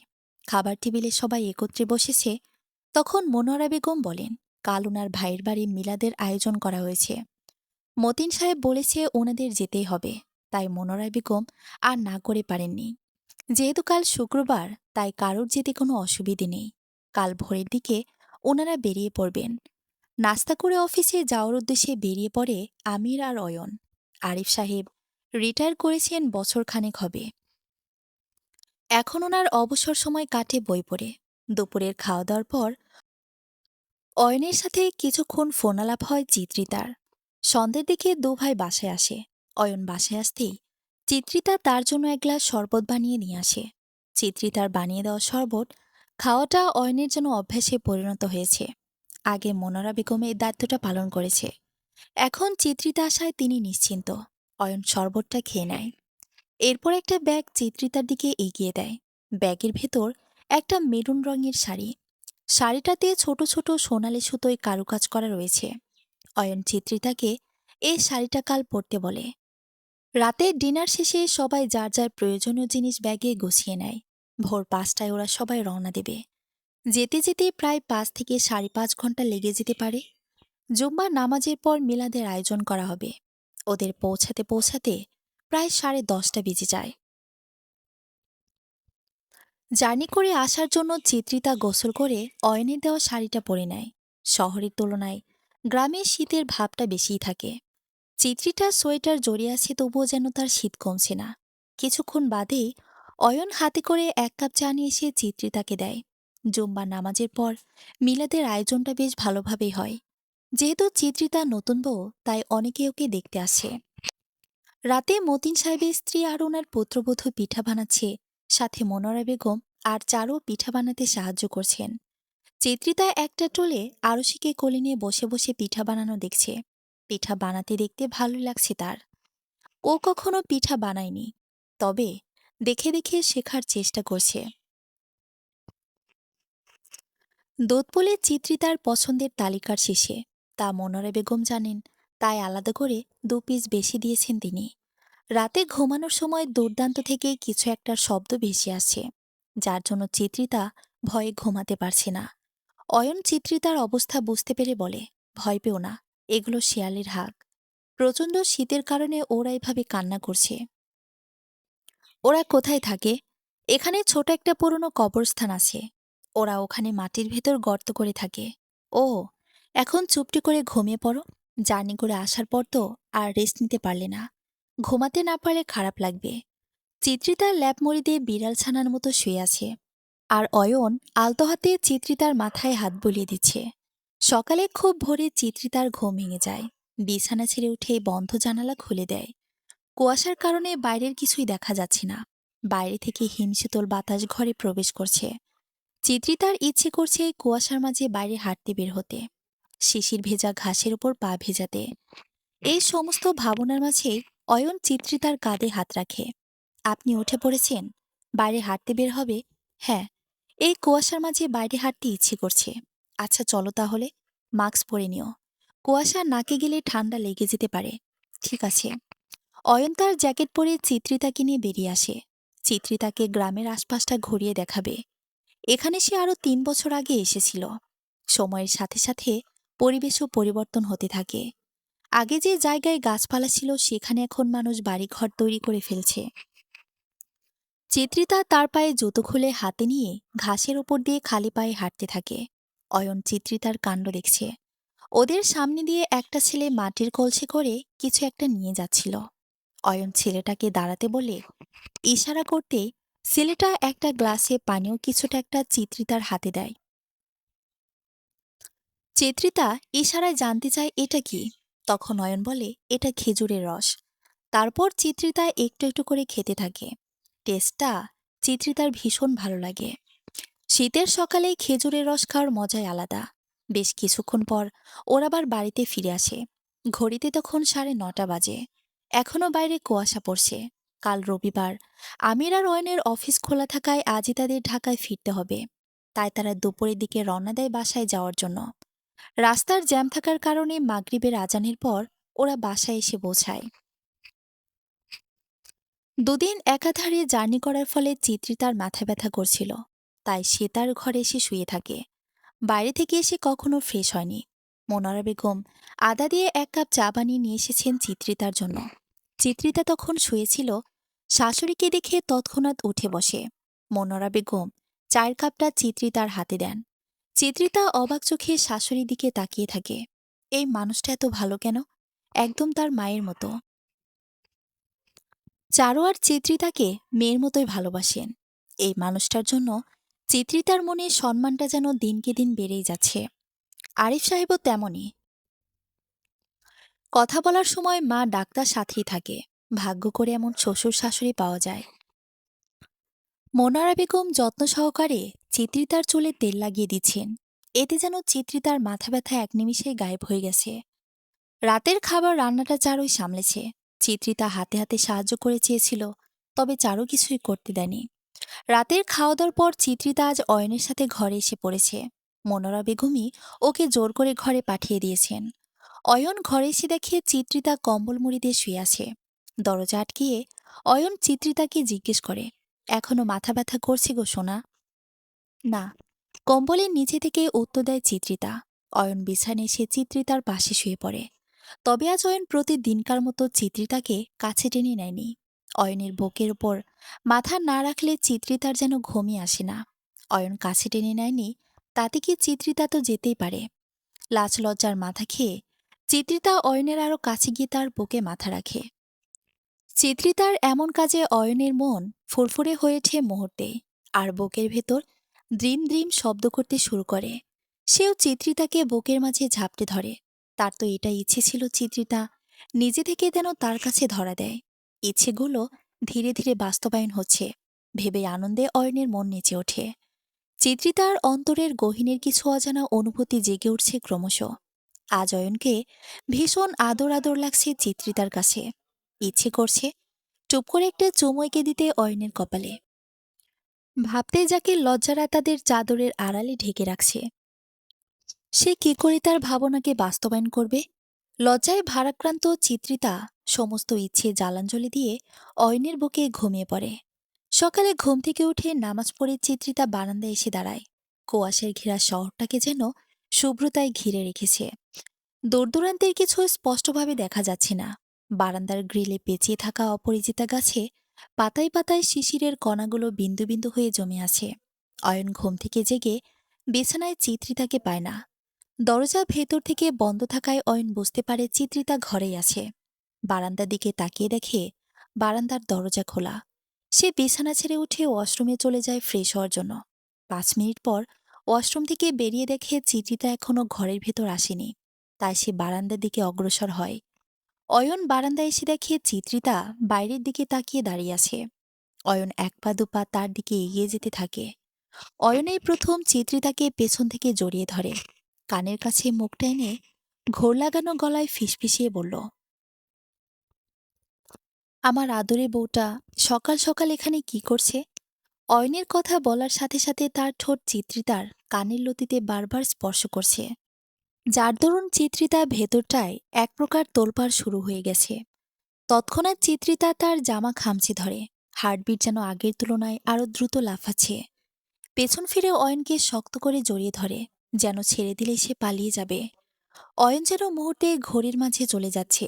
চিত্রিতা অয়নকে জড়িয়ে ধরে বলে, ভালোবাসি আপনাকে, ভীষণ ভালোবাসি। এই ভালোবাসি কথাটা যে এত তাড়াতাড়ি শুনতে পাবে, এটা অয়নের ধারণার বাইরে ছিল। কথাটা শোনা মাত্রই তার গলা যেন শুকিয়ে যাচ্ছে। বারবার ঢোক গিলছে অয়ন। মুখ দিয়ে কোনো কথা বের হচ্ছে না। জিহ্বা দিয়ে ঠোঁট দিয়ে ভিজিয়ে চিত্রিতাকে বলে। অবশেষে চিত্রিতার মুখটা উঁচু করে চোখে চোখ রেখে তাকায় অয়ন। ধীরে ধীরে প্রেয়সীর দিকে অগ্রসর হতে থাকে। এমন সময় ঘরের দরজায় কেউ কড়া নাড়ে। চট করে চিত্রিতা অয়নের থেকে দূরে সরে দাঁড়ায়। অয়ন বিরক্তি নিয়ে দোলনাটায় বসে পড়ে। চিত্রিতা ঘরে এসে দরজা খুলে দেয়। রিমি দাঁড়িয়ে আছে বাইরে। চিত্রিতাকে দরজার সামনে থেকে সরিয়ে ঘরের ভেতরে চলে আসে। অয়ন তখন সবেমাত্র বারান্দা থেকে ঘরে এসে বিছানায় বসে। রিমিকে দেখা মাত্রই তার রাগ সপ্তম আসমানের শীর্ষে। রিমি অয়নের কাছে গিয়ে বলে, কি করছিলে অয়ন? রোমাঞ্চ করছিলাম বইয়ের সাথে। তোর কোনো সমস্যা? বড় ভাইকে নাম ধরে ডাকা কোন ধরনের ভদ্রতা? চিত্রিতার এমন কথা শুনে রিমি মনে মনে আগে ফেটে যাচ্ছে, তবু মুখে হাসি রেখা ফুটিয়ে বলে, আমি তো আগে থেকে নাম ধরে ডাকি ভাবি। আগের কথা জানি না, তবে এখন থেকে ভাইয়া বলে ডাকবে। তোর ভাবি যা বলে তাই। এখন থেকে ভাইয়া বলে ডাকবি। এখন যা তো ঘর থেকে। আমাকে অফিসে যাওয়ার জন্য রেডি হতে হবে। রিমি একটা ভেংচি কেটে ঘর থেকে বেরিয়ে যায়। চিত্রিতা ঘর থেকে বের হতে যাবে, তখনই অয়ন তার হাত ধরে ফেলে। একটু একটু করে কাছে এসে চিত্রিতার কানের কাছে ফিসফিসিয়ে বলে, আদুটুকু তোলা থাকুক। চিত্রিতা লজ্জায় রাঙামুখ করে মুচকি এসে ঘর থেকে বেরিয়ে আসে। রান্নাঘরে চারু নাস্তা তৈরির বন্দোবস্ত করছে। মনোয়ারা বেগম সোফায় নাতনিকে কোলে নিয়ে বসে আছেন। পাশে আরিফ সাহেবও রয়েছে। পরিবারটা এভাবে পরিপূর্ণ দেখে স্বস্তির নিঃশ্বাস ফেলে আরিফ সাহেব। আরুষের খিদে পাওয়ায় চিত্রিতা এসে তাকে খাইয়ে দিচ্ছে। সকলে একসাথে নাস্তা করে। চিত্রিতা তখন রান্নাঘরে বাসনগুলো ধুয়ে রাখছিল। আরুষি কাঁদছে বলে চারুকে ঘরে পাঠিয়ে দিয়েছে সে। চিত্রিতা ঘরের দিকে যাচ্ছিল, তখনই শুনতে পায় অয়ন তাকে ডাকছে। অয়ন অফিসে যাওয়ার জন্য রেডি হয়ে গেছে। চিত্রিতাকে দেখা মাত্রই কাছে ডাকে অয়ন। তারপর কপালে একটা চুমুকে একটা ফাইল ব্যাগে ভরে তাকে বলে বেরিয়ে যায়। লাঞ্চ টাইমে অয়ন বাড়ি ফিরে আসে। আজ হাফ ডে ছিল। আসার সময় চিত্রিতার জন্য একটা বেলি ফুলের মালা নিয়ে আসে হাতে করে। বেলি ফুল তার বড্ড প্রিয় যে। বেলি ফুলের মালা পেয়ে কি সে খুশি চিত্রিতা। অয়ন একটা টাওয়াল হাতে করে ওয়াশরুমে চলে যায়। গোসল ছেড়ে শুধুমাত্র টাওয়ালটা পরে খালি গায়ে বের হয়ে আসিছে। চিত্রিতা তখন অয়নকে খাবারের জন্য ডাকতে এসে অয়নকে এই অবস্থা দেখে উল্টো ঘুরে দাঁড়ায় আর বলে, আপনার খাবার বেড়ে এসেছি, ঠান্ডা হয়ে যাবে, চলুন খেয়ে নেবেন। চিত্রিতা এখনো উল্টো দিকেই মুখ করে দাঁড়িয়ে রয়েছে। অয়ন চিত্রিতার হাত ধরে টান দিতেই দুজনে বিছানায় পড়ে যায়। অয়ন চিত্রিতার দিকে ঘোর লাগা দৃষ্টিতে তাকিয়ে থেকে ধীরে ধীরে তার কাছে এগিয়ে যেতে থাকে। অয়ন কাছে আসা মাত্রই চিত্রিতার হৃদকম্পন যেন ধীরে ধীরে বেড়েই চলেছে। শরীরের কাঁপুনি থামানোর জন্য চিত্রিতা বিছানার চাদর খামচে ধরেছে, তবুও যেন কাঁপুনি থামার নামই নিচ্ছে না। এমন অবস্থার জন্য নিজেই নিজেকে মনে মনে বকা দিচ্ছে। হঠাৎ করে এভাবে কাঁপাকাঁপি করা নিয়ে চিত্রিতার এখন প্রচণ্ড রাগ লাগছে। কাঁপা কাঁপা গলায় বলে, প্লিজ আর কাছে আসবেন না, আমি মরে যাব, সত্যিই মরে যাব। চিত্রিতা মাথা নিচু করে কথাটা বলে। অয়ন চিত্রিতার এমন কর্মকাণ্ডই হেসে দিল। অয়নকে হাসতে দেখে চিত্রিতা বোকা চোখে তার দিকে তাকায়। এখনো তো আমি কিছু করিনি, তাতেই অবস্থা। কিছু করলে না জানি কি হবে তোমার। আপনি দিনকে দিন কেমন লাগামহীন হয়ে যাচ্ছেন। বইয়ের কাছে একটু আটটু লাগামহীন হওয়াই যায়। এত লজ্জা পেলে হবে? হুঁ। বলেই অয়নকে ধাক্কা দিয়ে ঘরে থেকে বেরিয়ে আসে। অয়ন আকাশি রঙের টি শার্ট আর ট্রাউজার পরে খেতে আসে। চিত্রিতা আগে থেকে খাবার বেড়ে রেখেছিল। সবাই আগেই খেয়ে নিয়েছে, সাথে চিত্রিতাও। বিশাল আকাশে আজ অর্ধপূর্ণ চাঁদ বিরাজ করছে। আবছা আলোতে এই শান্ত শহরটাকে একেবারে অন্যরকম লাগছে। ল্যাম্পপোস্টের আলোতে রাতের এই নির্জন পরিবেশটাকে উপভোগ করতে আলাদা একটা মুগ্ধতা কাজ করে। আজকের রাতটা চিত্রিতার জীবনে স্মরণীয় হয়ে থাকবে। চিত্রিতার অনেকদিনের ইচ্ছে ছিল রাতের বেলায় নির্জন পরিবেশে সে তার প্রিয় মানুষের সাথে হাতে হাত রেখে হাঁটবে। আগে বান্ধবীদের কাছ থেকে অনেক ধরনের নেগেটিভ কথা শুনে চিত্রিতার মনে হয়েছিল বিয়ে হয়ে গেলে তার জীবনটা একটা খাঁচায় বন্দী হয়ে যাবে, কখনোই সে অয়নের সাথে মানিয়ে নিতে পারবে না। চিত্রিতা বরাবরই অয়নকে গম্ভীর মুডি টাইপ ছেলে মনে করত, কারণ তার সাথে যতবারই অয়নের দেখা হয়েছে ততবারই সে অয়নকে গম্ভীর হয়ে থাকতে দেখেছে। তবে এখন তার ধারণা সম্পূর্ণ বদলে গেছে। চিত্রিতা বুঝে গেছে একমাত্র এই মানুষটার সাথে সে এক জনম পার করে দিতে পারবে। এসব কথা ভাবতে ভাবতে ওরা কখন যে বাড়ি চলে এসেছে চিত্রিতার সেখানে কোনো খেয়ালই নেই। আরও সে অনেকক্ষণ ধরে চিত্রিতার হাত ধরে টানছে, তবুও তার কোনো হেলদোল নেই দেখে অয়ন চিত্রিতার হাতে একটা চিমটি কাটে। চিত্রিতা হাতে হালকা ব্যথা অনুভব করতে দেখে বাচ্চা মেয়েটা তার দিকে ড্যাব ড্যাব করে তাকিয়ে আছে, আর অয়ন তার দিকে জিজ্ঞাসানা দৃষ্টিতে তাকিয়ে আছে। ওদের এভাবে তাকিয়ে থাকতে দেখে চিত্রিতার কেন জানি বেশ হাসি পেল, তবে না হেসেই ঘরে চলে এলো। অয়ন আরুষিকে কোলে নিয়ে বসার ঘরে সোফায় গিয়ে বসল। চিত্রিতা ঘরে এসেই আলমারি খুলে বিয়ের দিন পরা সেই লাল কাতান শাড়িটা বের করে। অয়ন আসার আগে চট করে সে শাড়িটা পরে ফেলে। দুপুরবেলায় অয়নের এনে দেওয়া বেলি ফুলের মালাটা খোপায় গজে দেয়, মুখে পাউডার আর ঠোঁটে হালকা লিপ বাম লাগিয়ে নেয়। অয়ন আরুষিকে আমিরের কাছে দিয়ে তার ঘরে চলে আসে। ঘরের লাইট অফ থাকায় তৎক্ষণাৎ সে ফোনের ফ্ল্যাশ লাইট অন করে। ফ্ল্যাশ লাইট সামনের দিকে ধরতে দেখে চিত্রিতা শাড়ি পরে উল্টো দিকে ফিরে দাঁড়িয়ে আছে। অয়ন দরজা আটকে দিতেই চিত্রিতা অয়নের দিকে মুখ করে দাঁড়ায়, তবে মাথাটা নিচু করে রয়েছে বরাবরের মতো। তখনও ঘরের লাইট অফ করা, তবে বাইরে থেকে আবছা আলো চারিপাশে বিরাজমান। আজ সমস্ত লাজ লজ্জাকে দূরে ঠেলে চিত্রিতা তার মনের অব্যক্ত ইচ্ছেগুলো প্রকাশ করবে। চিত্রিতা এক পা দুপা করে অয়নের সামনে এসে দাঁড়ায়, দুহাতে অয়নের গলা জড়িয়ে ধরে। অয়ন আলতো করে চিত্রিতার কপালে ঠোঁট ছোঁয়ালো। আবেশে চিত্রিতা চোখ বন্ধ করে ফেলে। অয়নের শরীরের মিষ্টি মাতাল করা ঘ্রাণ অনুভব করছে চিত্রিতা। অয়নের থেকে লম্বায় ছোট হয় চিত্রিতা। অয়নের শার্ট খামচে ধরে তার পায়ের উপর পা রেখে দাঁড়ায়। শরীরের সমস্ত ভার ছেড়ে দেয় অয়নের ওপর। সে যেন আজ ঘোরের মধ্যে চলে গেছে, সেখান থেকে ফেরানো দেয়। অয়ন নির্বাক সদস্যর মতো তার প্রিয়সীর কাণ্ড দেখছে। মুহূর্তেই এক অপ্রত্যাশিত কাজ করে বসল চিত্রিতা। যখন সে বুঝতে পারল কি করে বসেছে, তখন সে অয়নের থেকে সরে আসতে নিয়েও সরে আসতে পারে না। অয়ন চিত্রিতার কানের পেছনে হাত দিয়ে ধরে আরো কাছে টেনে নেয়। দুজনেই চোখ বন্ধ করে মুহূর্তটাকে অনুভব করছে।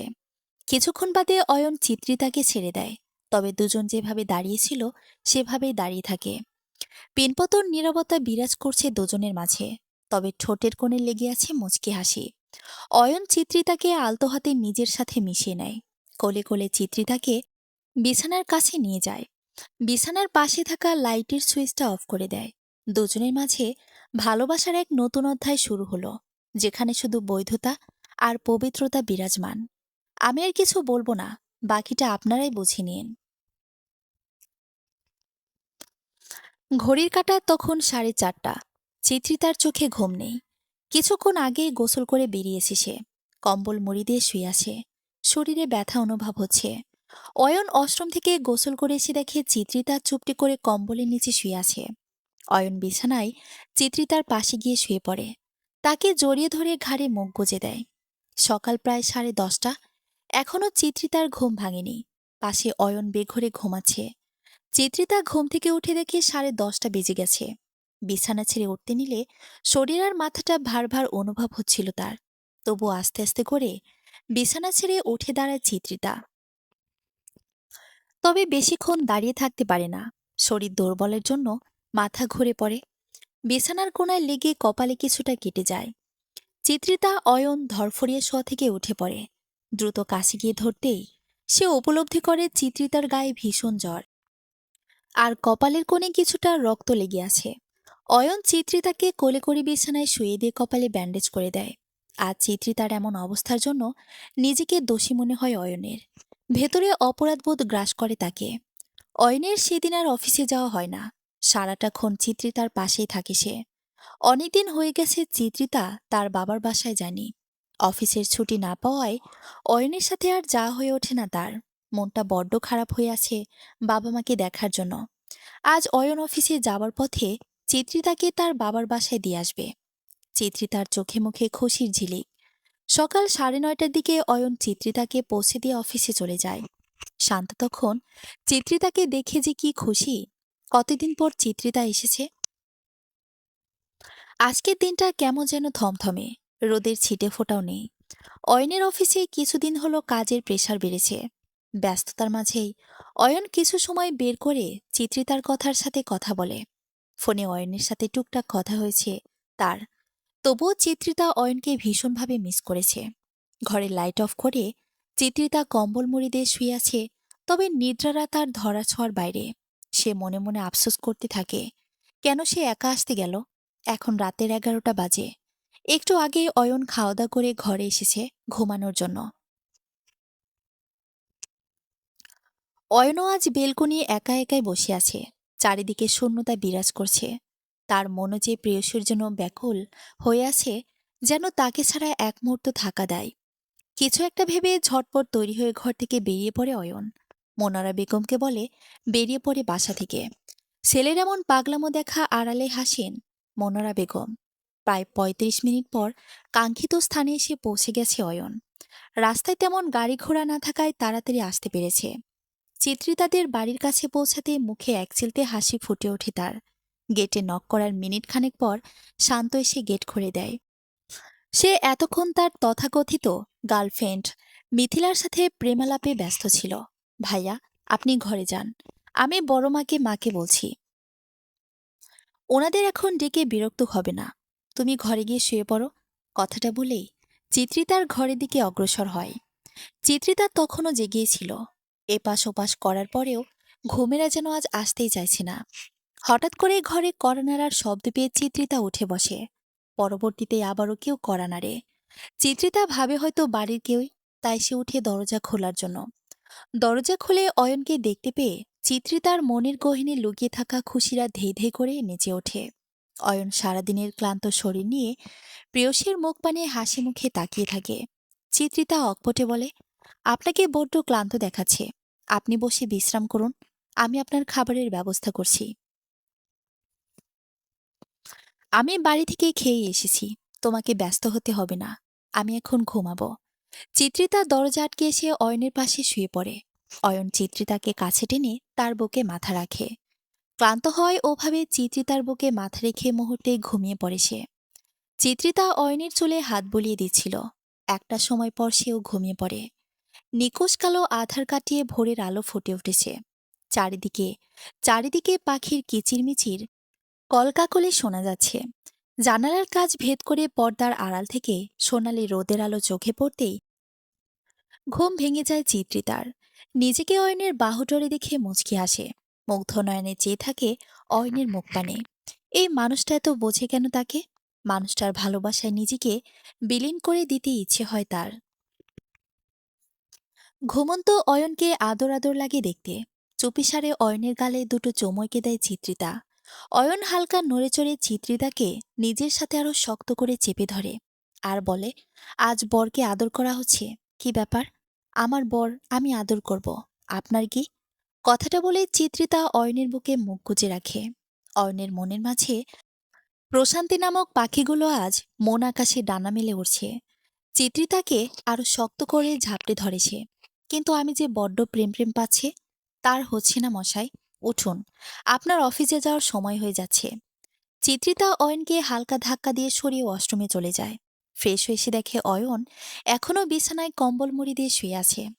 চিত্রিতা অয়নকে জোর করে ওয়াশরুমে পাঠিয়ে দিয়ে রান্নাঘরে চলে আসে। রাহেলা বেগম আর শাহানা বেগম নাস্তা বানাচ্ছেন, তাই সে চট করে এক মগ কফি বানিয়ে নেয় অয়নের জন্য। 8:30টার দিকে অয়ন তৈরি হয়ে অফিসে চলে যায়। আজ হাফ ডে অফিসে, তাই সে দুপুরে এসে বিকেলে বাসায় নিয়ে যাবে সাথে করে।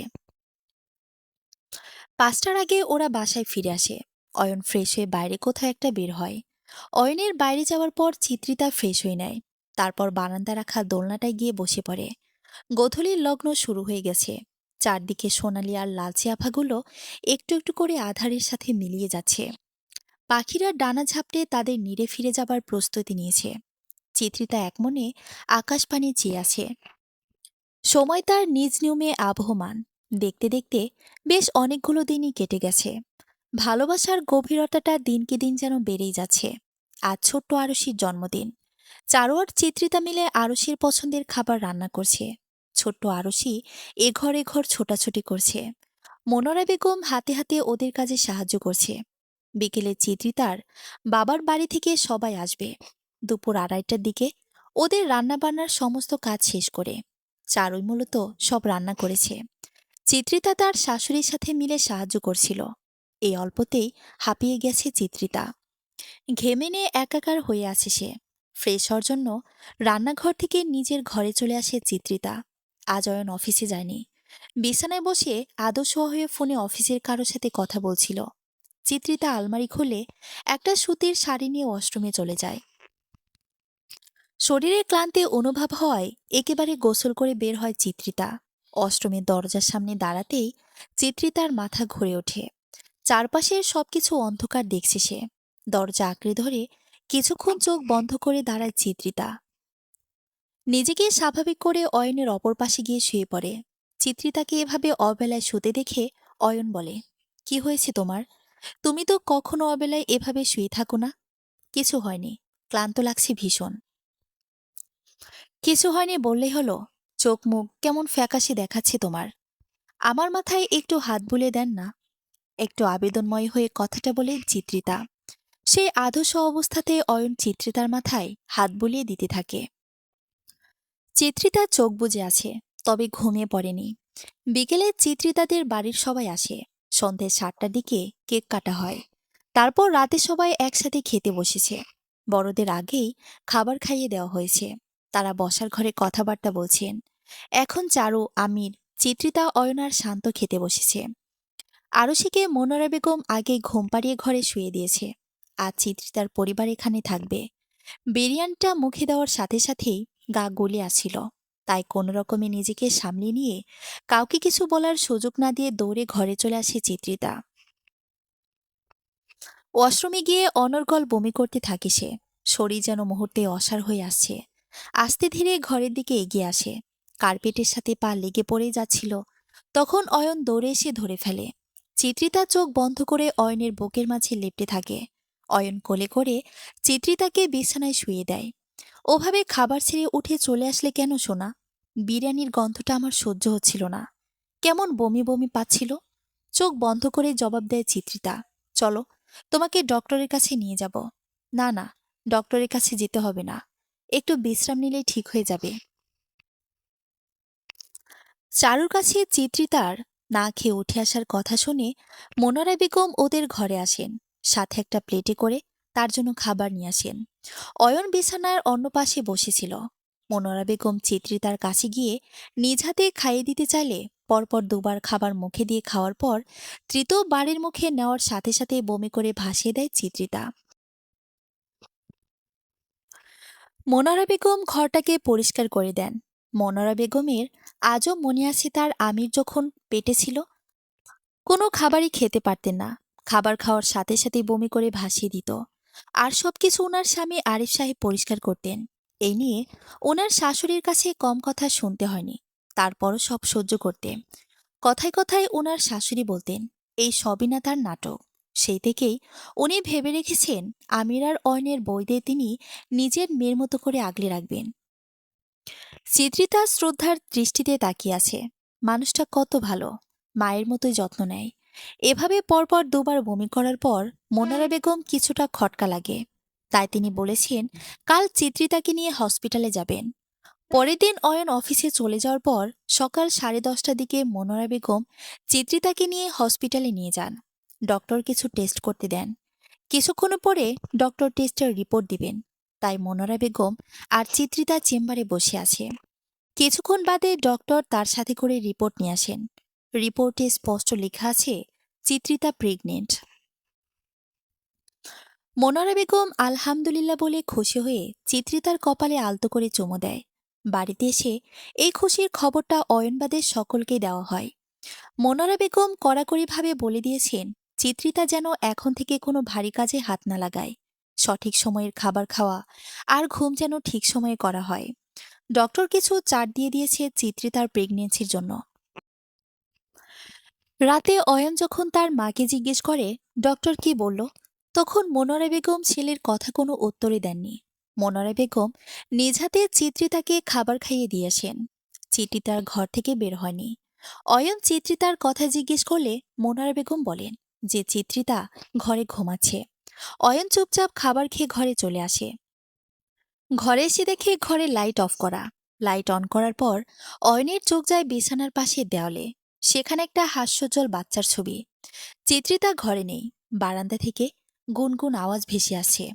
অয়ন বারান্দা দিকে এগিয়ে গিয়ে দেখে চিত্রিতা গ্রিল ধরে দাঁড়িয়ে আছে। অয়ন পেছন থেকে জড়িয়ে ধরার ফলে কিঞ্চিত চেপে ওঠে চিত্রিতা। অয়নের গরম নিঃশ্বাসগুলো চিত্রিতার ঘাড়ে ভারী লাগছে বারবার। চিত্রিতার কানের কাছে মুখ এনে রিপোর্টের কথা জিজ্ঞেস করে। চিত্রিতার রিপোর্টটাকে সাথে রেখেছিল। সে জানতো এই প্রশ্নটা অয়ন আজ করবেই। চিত্রিতার হাত থেকে রিপোর্ট না দিয়ে পড়তে থাকে অয়ন।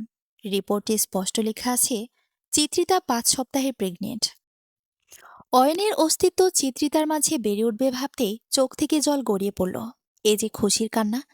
অয়ন চিত্রিতার কপালে আলতো করে চুমুকে শক্ত করে জড়িয়ে ধরে। সে যে বাবা হবে, বাবা হওয়ার অনুভূতিগুলো জেঁকে বসেছে অয়নের মাঝে। চোখে মুখে ভেসে উঠেছে খুশির ঝলকানি। হুট করে যেন জীবনটা আরো বেশি আনন্দময় আর সুন্দর লাগছে তার কাছে। বাবা হওয়ার আনন্দ এত সুখের কেন? আজ আমার বড্ড সুখী লাগছে নিজেকে। ধন্যবাদ সোনা, আমাকে এই ভালো লাগার সাথে পরিচয় করিয়ে দেওয়ার জন্য। আপনাকেও ধন্যবাদ, আমাকে মা হওয়ার স্বাদ অনুভব করানোর জন্য। আজ আবহাওয়া বেশ খারাপ করেছে। বাইরে বাতাস বইছে। বাতাসের সঙ্গে ঝিরি ঝিরি বৃষ্টির কণা ছিটকে আছে বারান্দায়। বারান্দায় থাকা ফুল গাছগুলো বৃষ্টির পানিতে টইটুম্বর। অয়ন এখনো বাসায় আসেনি। চিত্রিতা বিছানায় শুয়ে আছে। কিছুক্ষণ বাদে অয়ন বাসায় আসে। বৃষ্টিতে ভিজে একাকার হয়ে এসেছে অয়ন। চিত্রিতা ধীরে সুস্থে বিছানা ছেড়ে উঠে দাঁড়ায়। আলমারি থেকে অয়নের জন্য একটা টি শার্ট আর ট্রাউজার এনে দেয়। অয়ন ওয়াশরুমে যায়। বেশিক্ষণ ভেজা অবস্থায় থাকলে ঠান্ডা লেগে যেতে পারে। অয়ন ফ্রেশ হয়ে এসে দেখে চিত্রিতা বিছানায় বসে রয়েছে। প্রেগনেন্সির 6 মাস চলছে তার। আগের থেকে কিছুটা গোলুমুলু হয়ে গেছে চিত্রিতা। প্রেগনেন্সির 4 মাস যাবৎ চিত্রিতা কোনো খাবারই খেতে পারত না। হয়তো খাবারের গন্ধ লাগতো, নয়তো খাওয়ার পরপরই বমি করে ভাসিয়ে দিত। অয়নের অফিসের ছুটি না থাকায় ঠিকমতো সময় দিতে পারছে না সে। তবে যথাসম্ভব চেষ্টা করে চিত্রিতার খেয়াল রাখার। বাড়ির সবাই তার খেয়াল রাখে। চিত্রিতা এখনো খায়নি। অয়নের সাথে খাবে বলে তার আসার অপেক্ষায় ছিল। অয়ন চিত্রিতাকে নিয়ে ডাইনিং টেবিলে আসে। চিত্রিতার খাবার বাড়ছিল। তখনই মনোয়ারা বেগম এসে জোর করে দুজনকে খেতে বসিয়ে দিয়েছেন। বাকি সবাই আগেই খেয়ে নিয়েছে। আমির অফিসের একটা কাজে রাজশাহী গিয়েছে। মনোয়ারা বেগম চিত্রিতাকে কোনো কাজই করতে দেন না। অয়ন বাসায় না থাকলে চিত্রিতার খাওয়া দাওয়া সহ সকল খেয়াল তিনিই রাখেন। চারু বাকি সকল কাজ করে। সেও বোনের সকল পছন্দের খাবার রান্না করে দেয়। তবে চিত্রিতা কোনোটাই তৃপ্তি সহকারে খেতে পারে না। খাওয়ার শেষে অয়ন চিত্রিতাকে সাথে করে ঘরে নিয়ে আসে।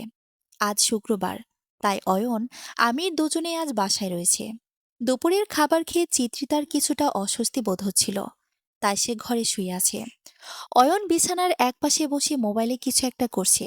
এমন সময় ছোট্ট আরুষি দৌড়ে আসে। অয়ন মোবাইলে বালিশের উপর রেখে আরুষিকে কোলে নিয়ে আদো শোয়া হয়ে বসে পড়ে। চিত্রিতা আস্তে করে শোয়া থেকে উঠে বসে। আরুষি চিত্রিতার গালে একটা চুমু দিয়ে বলে, মামুনি, ভাই কবে আসবে? ভাই তো এখন খুব ছোট, আর একটু বড় হলেই চলে আসবে মা, বলল অয়ন। আরুষি হাত দিয়ে দেখিয়ে বলে, ভাই কি এত ছোট? না মামুনি, আর একটু বড়, বলল চিত্রিতা। ওদের কথার মাঝে চারু ঘরের দরজায় এসে নক করে। তারপর ঘরের ভেতরে এসে জানায় তার বাবা মা এসেছেন। অয়ন আরুষিকে কোলে করে সাথে চিত্রিতাকে নিয়ে বসার ঘরে আসে। চারু বাবা মায়ের জন্য নাস্তার ব্যবস্থা করছে। ওনারা সবাই বসার ঘরে বসে কথা বলছেন। আতাউর রহমান এবং রাহেলা বেগম মেয়েকে সাথে করে নিয়ে যাবেন বলে এসেছেন। কারণ প্রেগনেন্সির সময় অধিকাংশ মেয়েরা বাবার বাড়িতেই থাকে। চিত্রিতা কোনো কথা না বলে চুপচাপ একটা চেয়ারে বসে আছে। পাশে অয়ন মুখ কালো করে দাঁড়িয়ে আছে। অয়ন গলা খাকারি দিয়ে সোজা সাপটা বলে, সে কিছুতেই এই সময় বউ দিতে ইচ্ছুক নয়। অয়নের এমন কথা শুনে উপস্থিত সবাই কিছু না বলে মুচকি আসতে থাকে। চিত্রিতার যেন লজ্জায় মাটি ফাঁক করে ভেতরে ঢুকে দিতে ইচ্ছে করছে। লোকটা দিনকে দিন কেমন লাগামহীন হয়ে যাচ্ছে। তার হয়তো লজ্জা নেই, তাই বলে কি ওকেও সবার সাথে লজ্জায় ফেলতে হবে? আতাউর রহমান আর রাহেলা বেগম খুশি মনেই অয়নের সিদ্ধান্ত মেনে নেয়। ওনারা জানেন এখানে ওনাদের মেয়ের কোনো অযত্ন হবে না। ডেলিভারির সময় প্রায় ঘনিয়ে এসেছে। মাঝে মাঝে চিত্রিতার মুড সুইং হয়। অয়ন অফিস থেকে কিছুদিনের ছুটি নিয়েছে। কিছুক্ষণ আগেই অয়ন চিত্রিতাকে নিয়ে হসপিটাল থেকে চেক আপ করে বাসায় এসেছে। বেবির পজিশন আলহামদুলিল্লাহ ভালোই আছে। হসপিটাল থেকে বাসায় আসার পথে চিত্রিতার বেশ ঝাল দিয়ে ফুচকা খেতে ইচ্ছে করছিল। কথাটা অয়নকে বলেছিল, তবে সে তার কথায় তেমন একটা পাত্তা দেয়নি। সোজা বাসায় নিয়ে এসেছে। বাসায় আসার পর আবার কোথায় যেন বেরিয়েছে অয়ন। চিত্রিতা ওয়াশরুম থেকে ফ্রেশ হয়ে এসে দেখে অয়ন তার জন্য ড্রেসিং টেবিলের উপর এক প্লেট ফুচকা সাজিয়ে রেখেছে। মুহূর্তেই চিত্রিতার মুখে কিঞ্চিত হাসি ফুটে ওঠে। বিছানার এক কোণে বসে ড্রেসিং টেবিলের ওপর থেকে ফুচকা প্লেটটা নিয়ে গপাগপ খেতে খাওয়া শুরু করে চিত্রিতা। রাতে অয়ন চিত্রিতার চুলে তেল দিয়ে বেনুনি করে দিচ্ছিল। তখনই চিত্রিতা পেটে হাত অস্ফুটে আহ বলে ওঠে। অয়ন তাড়াতাড়ি করে চিত্রিতার কাছে এসে বলে, পেট ব্যথা করছে? বেবি কিক দেয়। ক্লান্ত চেহারায় কথাটা বলে চিত্রিতা। মাকে কষ্ট দেয় না বাবা, পেটে চুমু দিয়ে বলে অয়ন। পরের দিন দুপুরে চিত্রিতা গোসল করে বিছানায় বসে টাওয়াল দিয়ে চুল মুছছিল। অয়ন গোসল করছে। এমন সময় চিত্রিতার লিভার পেইন শুরু হয়। প্রথমত চিত্রিতা মনে করেছিল বেবি হয় নড়াচড়া করছে, তাই এমন ব্যথা হচ্ছে। আস্তে আস্তে ব্যথাটা যেন বেড়েই যাচ্ছে। মুহূর্তেই ঘেমিনে একাকার হয়ে গেছে সে। পর মুহূর্তে আর সহ্য করতে না পেরে অয়নকে জোরে জোরে ডাকতে থাকে। অয়ন চিত্রিতার চিৎকার শুনে তাড়াতাড়ি ওয়াশরুম থেকে বের হয়ে আসে। এসে দেখে চিত্রিতা বিছানায় বসে তরপাচ্ছে। এতক্ষণে মনোয়ারা বেগম আর চারু চলে এসেছে চিত্রিতার চিৎকার শুনে। অয়ন চিত্রিতার এই অবস্থা দেখে ঘাবড়ে গেছে। কি করবে কিছুই বুঝতে পারছে না। চিত্রিতা অয়নের হাত চেপে ধরে চিৎকার করছে। মনোয়ারা বেগম দোয়া দরুদ পড়ছেন। উনি জানেন মেয়েটা কিরকম কষ্ট সহ্য করছে। অয়ন আমিরকে কল করে বলে দিয়েছে কিছুক্ষণ পরে হয়তো অ্যাম্বুলেন্স নিয়ে চলে আসবে। বোনের এমন কষ্ট দেখে চারুর চেহারাতে চিন্তার ভাঁজ পড়ে গেছে।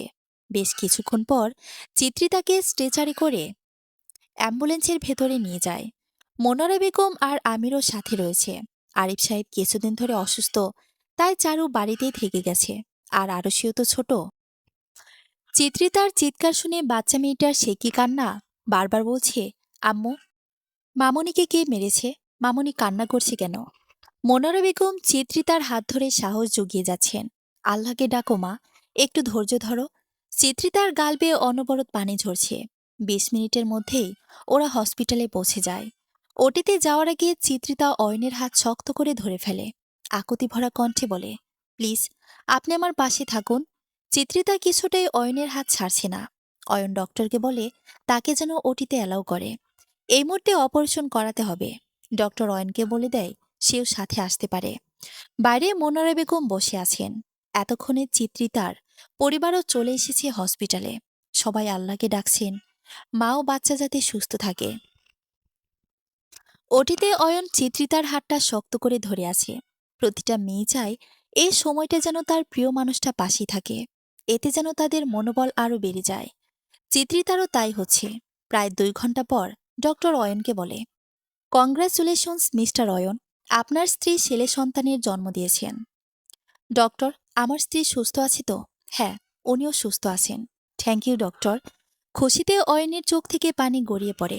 অয়ন চিত্রিতার কপালে চুমু এঁকে দেয়। নার্স সদ্য জন্ম নেওয়া বাচ্চাটিকে একটা টাওয়াল পেঁচিয়ে অয়নের কাছে দেয়। ছোট্ট ফুটফুটে বাচ্চাটা অয়নের দিকে ড্যাব ড্যাব করে তাকিয়ে আছে। ছেলেকে কোলে নিয়ে অয়নের নিজেকে পরিপূর্ণ মনে হচ্ছে। অ্যানেস্থেসিয়া দেওয়ার জন্য চিত্রিতার একটু দেরিতে জ্ঞান ফেরে। জ্ঞান ফেরার পর চিত্রিতাকে কেবিনে শিফট করা হয়েছে। সবাই একে একে দেখা করে গেছে। চিত্রিতার পাশে ওদের বাচ্চা ছেলেটাকে শুয়ে দেওয়া হয়েছে। ছেলেটা মায়ের পাশে আরাম করে ঘুমাচ্ছে। অয়ন এক দৃষ্টিতে চিত্রিতার দিকে তাকিয়ে আছে। মেয়েটার মুখটা একদম ফ্যাকাশে হয়ে আছে। অয়ন চিত্রিতার হাতটা ধরে রাখে শক্ত করে। চিত্রিতা একবার অয়নের মুখ পানে তাকায়, আরেকবার বাচ্চার মুখ পানে তাকায়। ছেলেটা তার বাবার মতোই হয়েছে। চিত্রিতার সব কষ্ট যেন নিমিষেই দূর হয়ে গেছে। হসপিটালে ৪ দিন থেকে আজ বাসায় এসেছে চিত্রিতা তার বাচ্চাকে নিয়ে। আজই ছেলের আকিকা দিবে বলে ঠিক করেছে অয়ন। তাদের দুজনের নামের সাথে মিলিয়ে ছেলের নাম রেখেছে চিত্রায়ন। ছোট বাচ্চারাই পারে একটা পরিবারকে মাতিয়ে রাখতে। পরিবারে যেন খুশির জোয়ার নিয়ে আসে। আরও সে ছোট্ট ছোট্ট হাতে চিত্রায়নকে কোলে নেওয়ার চেষ্টা করে। মাঝে মাঝে আদরও করে দেয়। অয়ন চিত্রিতাকে নিয়ে একজন সাইকিয়াট্রিস্টের কাছে এসেছে। আজকাল চিত্রিতা ছেলেকে তেমন কোলে নেয় না, ফিডিং করায় না। সারাক্ষণ চুপচাপে বসে থাকে, খাওয়া দাওয়া ঠিকমতো করে না। ডক্টর চিত্রিতার কিছু টেস্ট করায়। সাইকোটিক, ডিপ্রেশন বা ম্যানিয়ার লক্ষণ রয়েছে কিনা সেটা নির্ণয় করার জন্য। এরপর তিনি অনয়ের সাথে আলাদাভাবে কিছু কথা বলতে চায়। দেখুন মিস্টার অয়ন, আপনার স্ত্রী কিছুটা ডিপ্রেশনে ভুগছে। এক্ষেত্রে উনি ভাবছেন কেউ ওনার প্রতি যত্নশীল বা খেয়াল রাখে না। আপনার উচিত ওনাকে বেশি বেশি সময় দেওয়া। ডেলিভারির পরে মায়েদের শরীরে কিছু হরমোনাল ইমব্যালেন্স হয়ে যায়, যার ফলে আচরণে অনেক ধরনের পরিবর্তন আসে। সবকিছুর প্রতি অনীহা সৃষ্টি হয়, এমনকি বাচ্চার প্রতিও। এই সমস্যাটাকে আমরা পোস্টপার্টাম ডিপ্রেশন বলে থাকি। এই সমস্যাটা বেড়ে গেলে মা তার নিজ ভূমিষ্ঠ বাচ্চাকে মেরে ফেলতেও পিছুপা হয় না। জি ডক্টর, আমি চেষ্টা করব ওর খেয়াল রাখার। এরপর প্রায় 1 সপ্তাহ লেগে যায় চিত্রিতার স্বাভাবিক হতে। রাতে চিত্রিতা ছেলেকে ঘুম পাড়িয়ে বারান্দায় গিয়ে বসে। অয়ন ঘরে এসে দেখে চিত্রায়ন ঘুমাচ্ছে। চিত্রিতাকে বারান্দায় বসে থাকতে দেখে অয়নও তার পাশে গিয়ে বসে। চিত্রিতা অয়নের বুকে মাথা রেখে বলতে থাকে, আমাকে আপনি ক্ষমা করে দিবেন। আমি কি করে এমনটা করতে পারি যে সে আমাদের ভালোবাসার অস্তিত্ব। ভুল তো আমার হয়েছে। আমি তোমার প্রতি যত্নশীল হতে পারিনি। প্লিজ এভাবে বলবেন না। তুমি কষ্ট পেও না আর। এখন তো সব ঠিক হয়ে গেছে। হুম, ভালোবাসি তো। আমিও। সমাপ্ত।